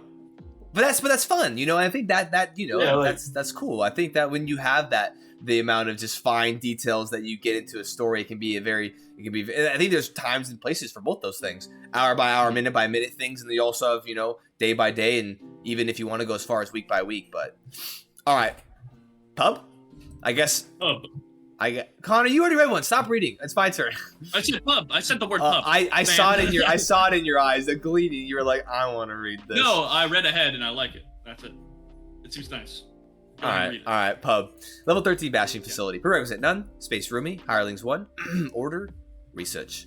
Folks come here to consume tasty beverages and socialize. Your pub might be a bar, coffee shop, oh, a Starbucks? What the fuck? Okay. Yeah. Or tea room. I think this is the first time I've ever heard coffee mentioned in the entire D&D, like, anything. Or tea room. And it might have a colorful name, such as the Rusty Flagon or the Dragon's Loft. The facility's hireling, who serves as the bartender, maintains a network of spies scattered throughout nearby communities. Ooh. These spies are useful sources of information and frequent the pub, often incognito. This is already so cool. What? When you issue the research order to this facility, you commission the pub's bartender to gather information from spies who are aware of all important events happening within 10 miles of your bastion over the next 7 days. During that time, these spies can divulge the location of any creature that is familiar to you, provided the creature is within 50 miles of your bastion, not hidden by magic or confined to a location that the DM deems it's beyond the spy's network's ability to locate. If the spies learn the target's location, they can also learn where that creature has been for the previous 7 days. In addition, the pub has one magical beverage on tap, okay? Chosen from the options in the pub special table. Between bastion turns, you can switch to one of the table's other options. Your DM may create new options and allow them to become available to you. Also, I like how that only in the pub is that mentioned. Big B's Burden. Drinking this beverage grants you the enlarge effect of an enlarge reduce spell that has a duration of 24 hours, for which you get no saving throw. 24 hours. Damn. What level is this? 13. Dude, oh my god. Someone rolls up into your area and you're just like, drink your enlarged potion, step out and beat someone's ass, bro. I like the idea of it's enlarge, reduce, and flip a coin. It's one of, like, you just, let's go! And you just shrink all the way down, like, ah! Oh, no, it does say enlarge effect of the enlarge reduce. Get the enlarge. Yes. Yeah. Oh, damn. I thought you said you gave the effect. Oh, yeah. Well, no, that'd be funny, though. I think it'd be even better. Yeah, I flip the coin. Yeah. You just either, like, really big or really small for 24 hours. I think each of those could be a benefit. Like, you just don't know. Either one could be a benefit or a detriment, depending on what situation. Especially if the kobold and you make it reduce. And you're I was like, about to say, like, any goblin character that I play just drinks that shit, reduce his tiny size, and just walks out of the bar and no one notices. Like, what? Skipping out on tabs. Kiss of the Spider Queen. Drinking this beverage grants you the effect of a spider climb spell that has a duration of 24 hours. Very good. That's actually really good. Moonlight Serenade. Drinking this beverage gives you dark vision within 60 feet for the next 24 hours. If you already have dark vision, its range is extended by 60 feet for the same duration. Positive reinforcement. Okay. Yeah. Drinking this beverage gives you resistance to necrotic damage. That's a what? Don't put the. Okay. Right. Sterner stuff. Drinking this beverage makes you immune to the frying condition for the next 24 hours. Enlarging a pub, you can spend 2,000 gold to make it bigger. If you do this, the pub has 2 magical beverages from the pub. A fast pub gains 3 additional hirelings for a total of 4. These new hirelings are servers, assigned names and personalities to them. Okay. I do. Okay. I like the pub. I like the pub too. I would just go back to the whole, like, they started out super strong, kind of lost me a little bit with the whole, like, you gather information. Where does it say? It says when you do this, to gather information from the spies who are aware of all important events. I think change a couple words, make some rolls maybe happen, maybe change that whole weird magical radius that then all negates all your things, label it like nearby region, whatever it is. Change some of these weird restricting or all-encompassing terms, and I really, really, really like this. Right. I like that the all-important events is restricted within 10 miles. It's the only thing that has been out of 50. I do really like for the first time they added anything reductive to the statement of they get all the information. They say they will find the person, assuming they're not hidden by magical means, or confined to a location the DM deems beyond the spy's network's ability to locate. That's a super fucking important sentence that I'm super grateful for. Yes. Because sometimes there's reasons the spy network can't go. There's like, we went to the guy's house. Someone left a white key there. I think your buddy Jerry's fucking with things right now. Yeah, your other homies. Yeah, just screwing with shit. But I like that they did the best thing with the pub. It's like, you have a pub, and here's what it really is. You know, yeah, it's a front. It's a front, and then on top of that, of course, you have some cool beverages that make you just do crazy shit. Yeah, I like magical drinks are always fun. I think obviously as a DM, expand this list as much as you can. Yeah. Yeah. Oh yeah, 100%. I mean, and maybe even like I don't know. I would add a little bit of stipulations because it just says that you have these beverages. They make them expensive. Also, like have a Brewers Guild attached to it, like with your pub, and then throughout the week you roll a check on a D20. If you get higher than a certain number, you have a shipment of these magical drinks. Yeah. You get lower than a certain number, then you like don't, or you get different drinks that you don't know the effects of. Yeah, I was gonna say you get a nat 1 and you get the drinks you ordered. You get everything you ordered and everything's labeled. It got there exactly right. And fucking deal with the fallout. It's Alchemist Fire. Yeah, you just incinerate. It's just a bunch of barrels of snake oil. No, even better. It's like they open up the first and the whole thing detonates. Everybody roll initiative. You're under attack now. Oh yeah, so it's dude. a setup for the beginning. Oh my god. Yeah, that'd be like. I think adding a couple of the rooms together would be really fun. So especially synergizing between them would be awesome. Yeah. Well, I think that would even that goes back to the whole like don't have level restrictions, just you cost money, and then you have like you could then make things like you combine the pub with the Brewers Guild, and then you just have all these like that'd be so cool. And I do like the limitate or just I do like the like having these cost something because it doesn't even say hey like there's only so many uses. It just says you have one. So you and your 5 compatriots can all have the enlarge reduce for 24 hours, have spider climb. That is incredibly for 24 hours, no concentration. That is incredibly good. Yeah. I was going to say you're very limited on special facilities, but technically you're not. You have 6 special facilities by level 17. So yeah, you can do a lot of synergizing with those. Of course, synergizing what we actually mean is as a DM, you can make these a lot more interesting. Yeah.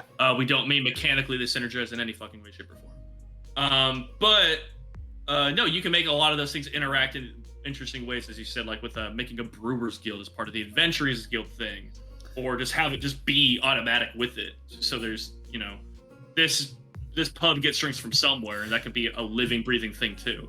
And that's another thing too is I that's where like part of me kind of just is it's strange how their hirelings process works. Like you have this thing and then the facility's hireling, one person serves as the bartender. It's like I feel like it should be like 6 and you have the workers and then maybe you can break that down. I think in a way I guess if they want to keep it limited so you're not making a bunch of NPCs and giving them fleshed out whatever as like the player / DM whoever's contributing to that, I could see why they limit it, but I think it'd be like I mean, in my opinion, dude, you could be like 6 NPCs, and then one is designated as the bartender. And I just flesh out the bartender, and Mary, Jerry, Jane, Bill, Bob, and the other people could be just like randos.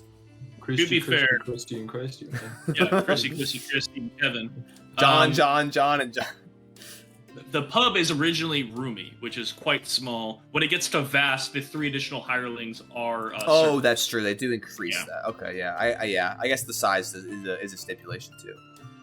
But honestly, pub's dope. I like it enough. It's pretty good considering everything else. It's standing above most others. Reliquary. Go ahead, Connor. Yeah. Okay, I was asking permission. This one has a prerequisite: the ability to use a holy symbol or druidic focus as a spellcasting focus. Space cramped. Correct. Okay. This motherfucker's a broom closet. Yeah. Order harvest. This vault holds sacred objects that reinforce your religion. Whenever you spend a long rest in your bastion, you can cast Greater Restoration once within the next 7 days to help your buddy who just talked to Yug Sloth, the Demon Lord, up on the roof. The ultimate nightmare. Or using material components without expending a spell slot using material components. When you issue the harvest order to this facility, you commission the facility's hirelings to produce a specially prepared talisman for your use. The talisman usually takes the form of an amulet, a room-carved box, or a statuette, but it could be any tiny non-magical object that has a religious significance. The work takes 7 days and costs no money. Use the talisman as a spellcasting focus, or you can ignore any of the spell's material components, including ones that have a cost of 1,000 gold pieces or less. Hey, yo! The talisman can be used this way only once, and then must be returned to your reliquary. Another harvest order prepares it for use again. That's awesome. I like this. That's awesome. That's really cool. Bringing it back to the observatory. I think that greater restoration in the room. I would. That's the only thing I would think I would change. Yeah, exactly. Because the guy has to be up in the room to cast the spell. Then he gets mind bent by a tentacle. Then they have to find him and drag him down to the broom closet to do the sacred healing ritual. Yeah. To fix him. I don't understand the thought process between this. I mean, I guess I did a little bit. It's like, but this goes back to the whole, hey, making downtime interesting. It almost seems like you were saying, Logan. They're trying to make it like you go back to the Bastion just to get some cool resource or broken mechanic. You go back out immediately. No, bro. If your homie gets smoke or turned to stone, guess where we gotta go?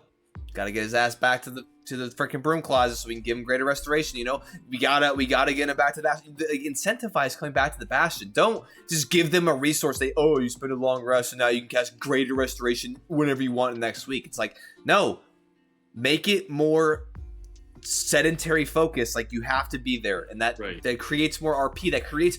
Then you could even be like, yo, we gotta get this dude back, and now there's a dire situation, and it's almost like this, race against time. Like, hey, if we don't get back to the Bastion in X amount of time, or we don't get out of this area, then we lose this dude, and we, whatever it is, right? This could be a big pick-me-up for a party that doesn't have a cleric that can get greater restoration, So I like that. Also, I could think of campaign settings based around your Bastion. Like, your Bastion is just in like a very central area, and you could do a lot of cool things if they weren't just like, all right, come back, get the benefits of it. Like, it would be really fun to build out your Bastion throughout the entire campaign. That's like the whole campaign is you going out and doing stuff. Menagerie. Right.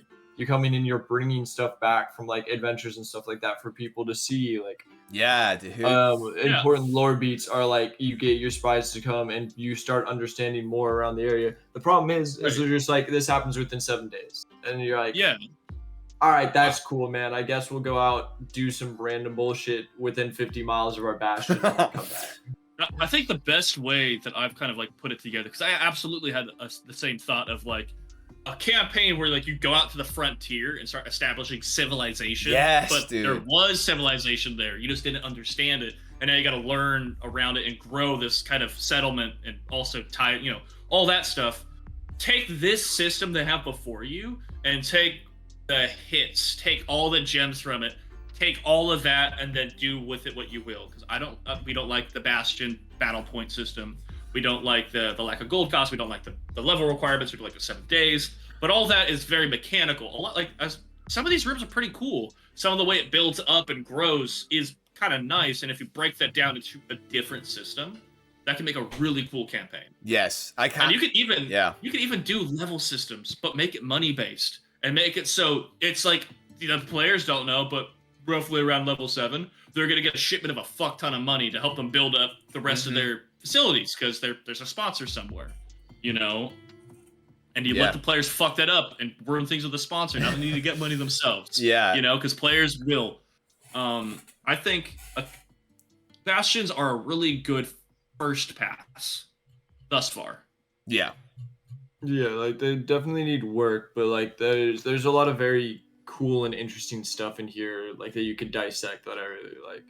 And I like the ability to have a closet that you can toss someone into if you don't have a cleric. That's really nice, because I was just talking about it. I would love to use like Gorgons or Basilisk in a campaign, but I have never had I haven't had a party where I felt like, this is going to be good, because if someone gets iced by a Basilisk and they're just stuck there until they can cast Greater Restoration, 100%. I like the idea of that, because you have the wagon that we already established has a tree growing in it, so you have the on-hand fruit, but you also have to put the statue of your friend and just load him up in the back of the wagon. It's like, take her home, bring her back, let's go. We're on the clock. There's the blurry Logan we all know. There he is. There you go. Hey, your camera did so good. Back and it was like, nah, man. No, I agree though, and what I like about this room too is that it does have a unique, like benefit to your spellcasting focus, where it's not a crazy change necessarily, but it's cool that you can then cast a spell without the gold requirements. Yeah, it's kind of cool that it's not super extensive, but it's a cool, unique just add. I like that a lot. I think it's what I really like. It's a super small note, but I like for all of the things. It's like when you use it, you lose it. Make another one. This one says when you lose it, the talisman can't be used. Return it to the reliquary. Yeah, like it's almost treating this whole thing just that little bit. Just like it's so much more respect in it, which I think is really important for these things when you're trying to lay out and like put a picture in people's heads. Yeah, that little bit helps a lot. Yep, I agree. And I also do like the little note of holy symbol or druidic focus. This is kind of almost, you can go divine or you can go nature. It kind of could be either one. Well, when you're doing the nature campaign, when you have the fucking living tree barbarian going with the Path of the World Tree, dude. That's right, yeah. Real quick, how are we doing? Scarcity. How are we doing for time? We guys be chilling? We still cooking through this? I'm down, but I'm good for a little more. I've got probably a room or two more, and then I'll have to dip out of here. Sounds good. Well, then let's do a room or two more then. Scarcity. Prerequisite ability to use a holy symbol. This man loves reading out loud, bro. He loves reading for the class. I'm fine with that because I truly was gonna absolutely biff that word if I tried to read it. I paused multiple times. I was on Google hitting pronunciation. This man said. Unmuted. Scarcity. Sacrodity. No. Go ahead, bro. Scrotisserie. The only reason I thought we're jumping back into the twos after I fucked it up. Anybody else could go, but it serves as a preparation and storage room for the sacred items, investments of your religion. Having a scarcity allows you to regain one expended spell slot of level 5 or lower after spending an entire short rest in your bastion. That's the first one. What are you doing, Jared? You good? You good, bud? Continue. Okay. This is the first time I've seen anything for a short rest, which is cool. You gain a level 5 spell slot or lower. You can't regain this benefit again until you finish the long rest. When you issue a craft order to this facility, you choose one of the following options. Just blitz you through. Holy water. You can spend gold pieces during the creation process to increase the potency of holy water. For example, 100 gold points, you can spend up to a maximum of 500 gold points. The damage dealt by the holy water increases by 1d6. So every 100 you throw into it to craft the holy water, it does more damage. Oh, that's actually pretty cool. Pretty cool. Yeah, it's pretty cool. Craft sacred item. You commission the facility's hireling to craft a temporary magic item, the properties for which last 7 days, or you do the work yourself. Prepare the item from the following list: Pearl of Power, Preapt of the Wound Closure, Ring of Water Walking, Sending Stones, Staff of the Adler, Staff of the Python, Wand of Magic Detection. The work takes 7 days. It costs you 200 gold points. Okay. This is the one time that I actually think that this is actually kind of a cool mechanic of the temporary. That it lasts for this long and then comes and then needs to be recharged or diffuses. I actually kind of like this a lot. I really like it because it's the first time short rest came up, and for me, short rest. If you're running to your bastion, using a short rest to get a 5th level spell, it's because shit's popping off outside. Yeah. And it's like the first time there's ever been the hint of danger could happen at your bastion while you're there. Which I think is, the danger should happen around your bastion too. It should be a bulwark. Or even this could go into the maybe you don't have or maybe you're not high enough level because this is the Sacristy is 9 and whatever. The other one we just read, the Reliquary is level 13. So this one could even be, say you have Greater Restoration. I think Greater Restoration is level 5, but this could not necessarily be something's happening to your bastion, but this could be the cleric, druid, whoever needs a spell slot to help a party member or maybe a NPC or something. I would just like to say that the Staff of the Python, you just have a stick that turns into a boa constrictor. That's pretty sick. I actually like that a lot. There you go. Oh, hey, look up what is the Preapt of Wound Closure? What is that? Right. That looks pretty cool. While you're looking it up, I'm gonna pee real good hard. All right. Sounds do that.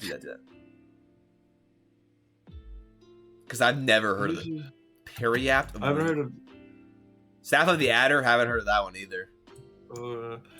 Periapt of wound closure. While wearing this pendant, you stabilize whenever you are dying at the start of your turn. Oh.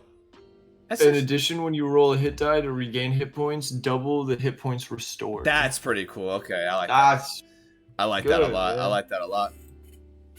Do Staff of the Adder? Staff of the Adder. Oh, I want to look at the Pearl of Power too. Just look them all up, man. Just do it. I mean, I'm curious, so yeah. Besides, obviously, Setting Stones and Ring of Water Walking and Wand of Magic Yeah. Detection, those are already self-explanatory. You can spend a bonus action to speak the staff's command word and make the head of the staff become that of an animated poisonous snake for a minute. By using a bonus action, you can speak the command word again, returning it to normal. You can make melee attacks You can be using the Moses. snake head, Yeah. which has a reach of 5 feet. Your proficiency bonus is applied to the attack roll. On hit, the target takes 1d6 damage and must make a DC 15 Constitution saving throw, or take 3d6 poison. Dang. The staff has an AC of 15 and 20 hit points. If the head drops to 0 hit points, the staff is destroyed. Oh, wait, hold on. So the Staff of the Python turns into a Python. The Staff of the Adder makes the staff a snakehead, and you can use that. Is that what I'm understanding? Yeah, so it makes it a weapon. Yeah, That's so you really have cool. a snake. Yeah, that's I I would- like that a lot. I like that. I would say it's kind of strange that they did like 2 snake kind of options there, but those are both cool still, regardless. But I think that that's kind of an interesting choice. Pearl of Power. I think part of it was Pearl of finding Power. things that weren't terribly powerful. Probably, but yeah. also, But yeah. cool, interesting things that maybe They're are. very cool. Oh, by the way, the Periapt of Wound Closure, Connor, you stabilize if you're knocked unconscious, like at 0 hit points, like you're immediately stabilized. Also, any hit dice you roll, I think is doubled. Like whatever the outcome of it is Oh, wow. doubled. Yeah. So that's pretty good. I think Pearl of Power just gives you a spell slot, I think, if I'm not mistaken. I think so. It gives yeah. you a spell slot if the expended spell slot action to regain 1 expended spell slot. If the expended spell slot was a 4th level or higher, the new slot is 3rd level. I like how it specifies that, like, if it is, it's not. Yeah, so you can regain a 3rd level spell slot, I guess. That's still pretty cool, though. Once per day. Fireball. That it, dude. Baldur's Gate Fireball. Yeah. I'll tell you what, best spell in literally the video game. It's weird how Baldur's Gate and D&D, the best spells. Honestly, I like this. Yeah. I like Wand this. of Magic Detection, you can cast Detect Magic once per day. No way. Yeah. No way. I could have Pretty said good, that. I could've- pretty Ascending good. Stones, Ring of Water Walking. You'll never guess what you can cast once. Dude, per I day bet with you can. that. I bet you When can. somebody underwater force the ring on their finger, they can no longer break back to the surface. I think it just makes water fill your lungs and you die. You're stuck. That'd be a fun way to be able to use that spell. You like dunk someone under and they're stuck under there. They can't do anything about it. They don't know what's happening. They don't know to remove the ring. They thought they got some cool bling from their friends, the Tritons. I also like that it is a gold cost too. Like none of those seem incredibly too powerful. So 200 gold pieces does seem within the realm of like that seems pretty good. They also only have it for 7 days. It goes away after 7 days. Well, right, but I also really like the holy water upgrade. I think that's just a cool, just little flavor. Like if say you're about to go to one of the plains of hell, you can just be like, all right, guys, time to make a shit ton of holy water, or whatever it is, fill in the blank. But I think that's kind of a cool, with the library. If you have the library, you can figure out that they're maybe it's because isn't holy water radiant damage depending on the creature. I think so. Yeah. Yeah, so that's pretty. 1d. I think it's like 1d6 radiant damage. And then if you get amplifier holy water, I think that's fun. I like the idea. You could get free holy water if you drop 500 gold into that holy water. However, you can get a bomb. you are getting. Yeah, you're getting the holy hand grenade of Antioch. Yeah, I mean, like, to be fair, you're either burning spell slots to get holy water, or you just, dropping gold if you have extra gold to go find your local neighborhood vampire and fill his coffin with holy water before you kill him. Give him a jacuzzi full of holy water, dude. Just enjoy. It'll be bubbling. It'll be bubbling. It'll be bubbling. You cast a spell to make sure it's running water too. So every time he reappears, he immediately disintegrates again. Nice. And then you close the coffin again, cast Arcane Lock, and you're good. And just leave him in there permanently. How to solve your vampire problem 101 right here. It also might be a short hack for fantasy renewable energy. Oh. I think the constant Steam generation. Steam power? You could probably power a train. Nice, dude. Now we're getting locomotive. All right, last one. The whole city's public transit systems run on vampires boiling. Dude, that reminds me of Critical Role Campaign 2. The whole system or the whole inner workings of this kind of like of one of the port cities was literally just djinns. Like it was just water genies that would just like shoot water and like turn stuff, and like they went down into the sewers and found him and were like, oh, and they freed him. And I was like, and I will say though, they never all the water turned off. Well, it never did have an effect really. Like I remember that they were like, oh shit, what do we do? And then like they went to the surface and like they never touched on the fact that like half the waters, if not all the like the power to this city went out. Whatever, not my problem. But yeah, that'd be something along those lines. All right, Sanctuary, level 5. Kind of going back down in the levels kind of here. Let's see what this says. Ability to use a holy symbol or druidic focus as a spellcasting focus. Space roomy. Hirelings uno. What? Order craft. Icons of your religion are displayed in this facility, which includes a quiet place for worship or spiritual practice. The sanctuary imparts the following benefits. You can cast Healing Word. You can draw on the power of your sanctuary to heal yourself or another. After spending a long rest in your bastion, you can cast Healing Word once within the next 7 days without expending a spell slot. The spell's level is half your level, rounded down. When you issue the craft order to this facility, it produces a Sacred Focus. Sacred Focus. You commission the facility's hirelings to craft a druidic focus, wooden staff, or a holy symbol. The work takes 7 days and costs no money. The item remains in your bastion until you claim it, or you can have it sold for 5. Okay, so that's just one of those money glitches, or if you need a new one, you can do it, but that's not really pertinent. Healing Word, though? I like that it spells level rounded down. So if you get this, if you're level 6, it's a level 3 Healing Word. Yeah, that's pretty good. That's better than just 1d4. I mean, I guess I could understand the whole I guess, you know, the whole 7 days to expend it. It still goes back to the whole thing of like, why are you like holding, like, I guess like, you know, if you're meditating or worshiping, like it is imbuing this energy within you, then I guess if you want to explain it that way, that's kind of cool. Yeah, I think part of it too is some of these buildings can be traded out when you hit the new levels in their system for a new different facility.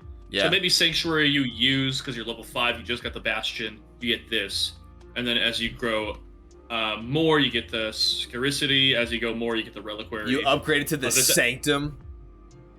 I like that you go from Sanctuary to Sacristy, which is at least the same size. Then you just get the Broom Closet. yeah. The cramped. Yeah. All right. Hey, I mean, oh man. Okay. Is that it? Is that it for tonight? I really want to read Sanctum and Scriptorium, but I understand if you have to get out of here, bro. I understand. You wanna let's bounce through Sanctum and let's start with Scriptorium next time, because Scriptorium I feel like we're gonna have a lot to say on because it actually looks very interesting. So I'd like to actually have the time to fully dissect that if possible. But I'll be down to read Sanctum really quick if you want. Yeah, hit it with it. I think this is cool. This is like the pinnacle of what we've just been like reading through the other levels though. So I think that this is gonna be cool.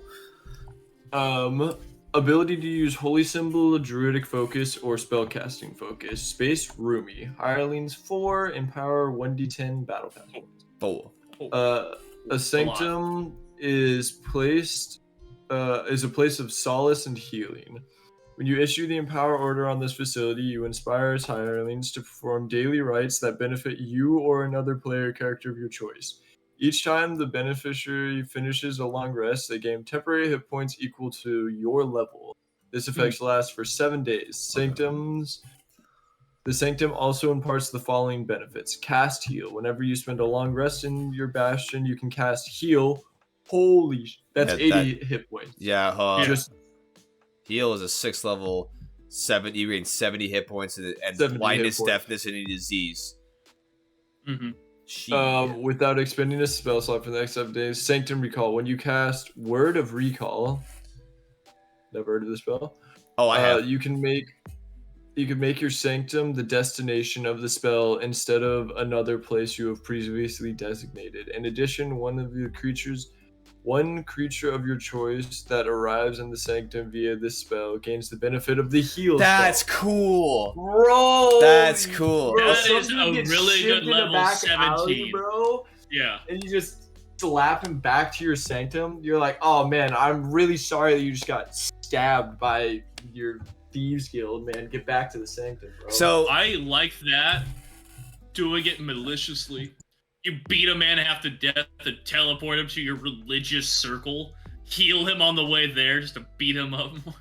So, real quick for you, Logan, you've never heard Word of Recall. You and up to 5 willing creatures within 5 feet of you instantly teleport to a previously designated sanctuary. Long story short, you do have to perform a little bit of a ritual or like a rite to establish the area. But basically, yeah, it's almost like a teleport, but it's to a designated area. It's real. I think it's one of the cooler because I think Word of Recall is actually less. Yeah, Word of Recall is like better, not better, but it's different than teleport because teleport, obviously you can have a mishap. Teleport's level 7. Word of Recall is level 6, and it's like there is no like failure. You just go back, and I really like that. I think it's a good balance of like you can teleport, you can get out of a sticky situation, but it's back to a designated location, so it's fixed. And I really like that.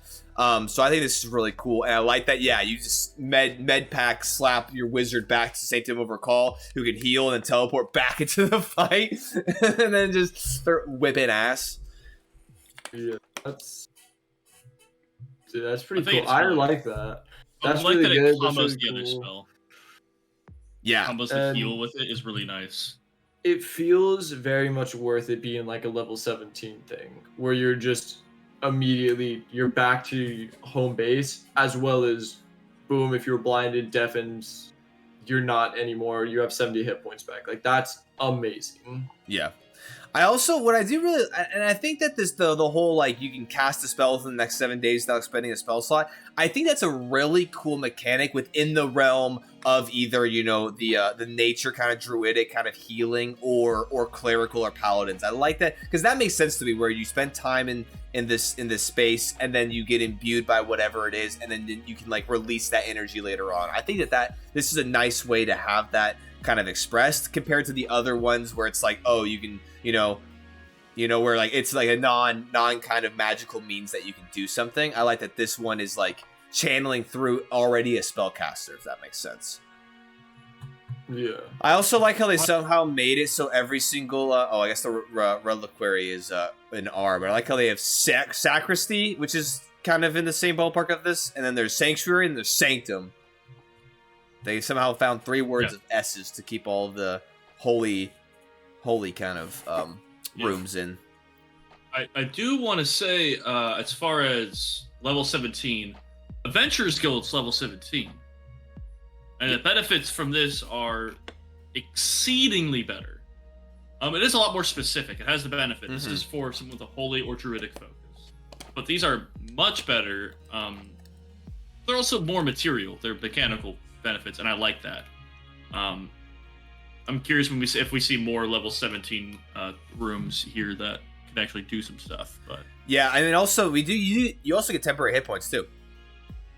Yeah, temporary hit points, but it's going to be like 17 temporary hit points a day, which is good. Right, but it lasts for 17 days. Each time the beneficiary finishes a long rest, they gain temporary hit points equal to your level, so 17. This effect lasts for 7 days. So every long rest, they're getting 17. Not much, but that's still big. But still, 17 at the end of every long rest is... I mean, it's nice, man. Every 12 sessions, you get one. Yes, sir. You guys had a long rest 5 sessions ago. Don't be greedy. Let's see, how many more... I wish I was joking. We still have quite a few pages. Oh, we have like 3 or 4 more pages of rooms. So, and then we get into Bastion events. So I think, Yep, I think honestly, yeah, we cut it off here. I want to spend, like you said, I want to spend some good time on the scriptorium. Seems pretty cool, but I think, yeah, next one we'll finish out Bastion rooms, and then I think we'll do that. I mean, and then we can maybe breeze through some cantrips. Well, we'll do the Bastion events and then breeze through cantrips, depending on how this all pans. So, hell yeah, no, I like that. Hell yeah, man. Honestly, hey, I think that the rooms in this episode. They're much better. I think that we we saw a lot more of the kind of more thought through, kind of more well thought through, and just kind of not balanced necessarily, but just fun and intriguing. More art, more like role playing kind of focused, or just like mechanics that don't suck or just are weird. So right, just like very much. Hey, this does this. Congratulations. You never have to go back to this room again. Or like you literally we have no idea what to do with this room, like the meditation chamber. They're like, spend 7 days in there to get this benefit, I guess. Exactly. Yeah. I think the one that I would spend the most time overhauling, because I think it has a lot of potential, is the Guildhall. You could spend just so much time just making different guilds and just making them do things. I think that one is going to be a lot of fun to kind of rework and kind of make better. I think that one has like probably the most potential in terms of just like things that you can do with it. I think the laboratory was one of my favorite tonight, though. Observatory. I liked Observatory quite a bit. The Observatory was really cool. I really like that. Pub also. The pub was sick. I really liked the pub. I thought like the Menagerie is like a cool idea depending on what you're doing with it, like. Yeah. I mean, you gotta overhaul the whole Guildhall, but like the Baker's Guild, man, that's just the period. The Baker's Guild was pretty fun. The Brewers was pretty goofy, just because the quantity. Yeah. Yeah, exactly. I think taking like having rooms and then expanding on them a little more, like having a mechanic where you get brews in for your pub and you have to like roll for that would be cool, because then you're not just like, oh yeah, I have this effect. You could even have a random table that has specialty drinks and they have X amount of uses. You just roll on the table and get different specialty drinks. I think there's like nice bones here to work from, but you're kind of just, this is a base foundation and not a lot like actual usable stuff that I feel good putting into a campaign. Yeah, I mean, to be fair, to give a little bit of a little bit of credit to them, this is their first go at it. So I think that's kind of important to emphasize, and I think that even for their first go, their system inherently for Bastions, the Bastion turns, battle pass points, all that shit, I do not like. We all do not like it, for good reason. But I think if they honestly if they scrapped all of that and then just made like I mentioned earlier, they just made, hey, this is how much it costs to buy however much land or a building or a castle or whatever it is, and then hey, this is how much it costs for each room to for you to build it, and then they tweak some, like you're saying, Logan, tweak some of the things so it's tables and income is different and the encounters are a little bit more random. Now I say this like it'd be simple, obviously it's a lot of work, but I think that's the direction they go with it. It could be an extremely fun, extremely thought out, and a great addition to D&D. I think so too. I think Bastions, especially as we talked about, making it the focus of a campaign instead of just an addition, is already a lot more interesting because you can get a lot more in depth with it. This current iteration feels a lot more like it's a plug and play into a campaign. Yeah. But I think obviously playing with the mechanics of it and getting it to actually make sense will take a little bit of work. But yeah, you can definitely make it happen. Yeah. I hope that there's a lot of feedback. I mean, part of me actually thought about it. I was like, we go through all this stuff on Tavernside. I feel like maybe we should go onto the actual forums and like give our opinions straight to Wizards of the Coast. Just because I feel like that would be beneficial in some way, but also Wizards of the Coast fires all their artists, so I'm not really too keen on giving them my ideas in terms of. Hasbro fired so many fucking people from Wizards. Yeah, so I think that I'd rather just see what they come up with and then just change it to my liking, and that way I can. Just, I will say, at this rate, I am not probably going to buy their new book, at all. Okay, probably not. Yeah, Oh. just off principle. That's fair. I'll happily read what they do with it, but that's about it. I'll happily take their Unearthed Arcana prior to their finalization, just use that and then call it good. Yeah. I like playtest material. I can just have the PDFs for free. Right, yeah. I mean, I'm curious to see what they end up doing, what their published final draft is. But Yeah. they're also due to release it this year. I don't Right? know. Yeah, I mean, they were. That's what they Yeah. said. I think they said 2024 because it would be a 10-year anniversary of the 2014 Player's Handbook, so they were going to push them out the new one. So that's going to be interesting to see if they actually go through with that. But they're also, yeah, I mean, they literally been like, dude, through all these playtests and all this new content that they're pushing out, which, I mean, I will say, like, class changes, subclass changes, bastions, all this stuff, like spell changes, a lot of cool reworks, but they keep just, like, shitting all over their community, and it's just like, you can't, like, D&D's all about community. D&D's all about people coming together, making homebrew for, one another, for each other, for your own games, for, to work with Wizards of the Coast and, this company to, like, kind of make a wholesome community of just about telling stories, but they keep whoever the executives are, and just the people at the top are just kind of just grabbing for the bags, man, the money bags. It's kind of just frustrating to see, and they're shooting themselves in the foot. Grabbing from the bag. They're shooting themselves in the foot because, man, they could, dude, 2024 Player's Handbook, man, with all the revisions they're doing, could be so cool. But I understand where you're coming from completely, Connor. It's like, I don't want to support a company that's out here just like shafting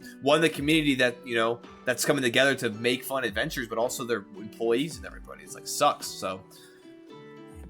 Yeah, I also have the luxury of not currently running an actual D&D campaign. Is kind of the help that I have there. I could easily say I'm not buying their book because I run a sci-fi campaign off a different book. Yeah.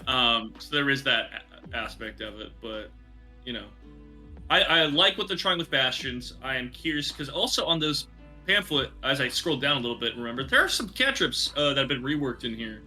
I don't know if there's any new ones, but reworked cantrips I'm interested to see.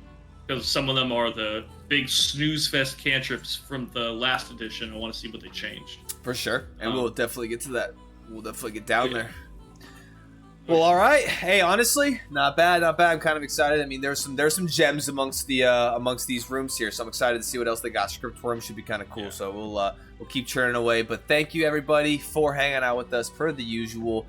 R3, thanks for the follow. Appreciate your support. That means the world to us for that. So, but yeah, just keep your eyes out for the Twitch schedule. That is where we post all of our upcoming episodes. And then obviously if you missed anything, YouTube channel is where you'll find all the previous things.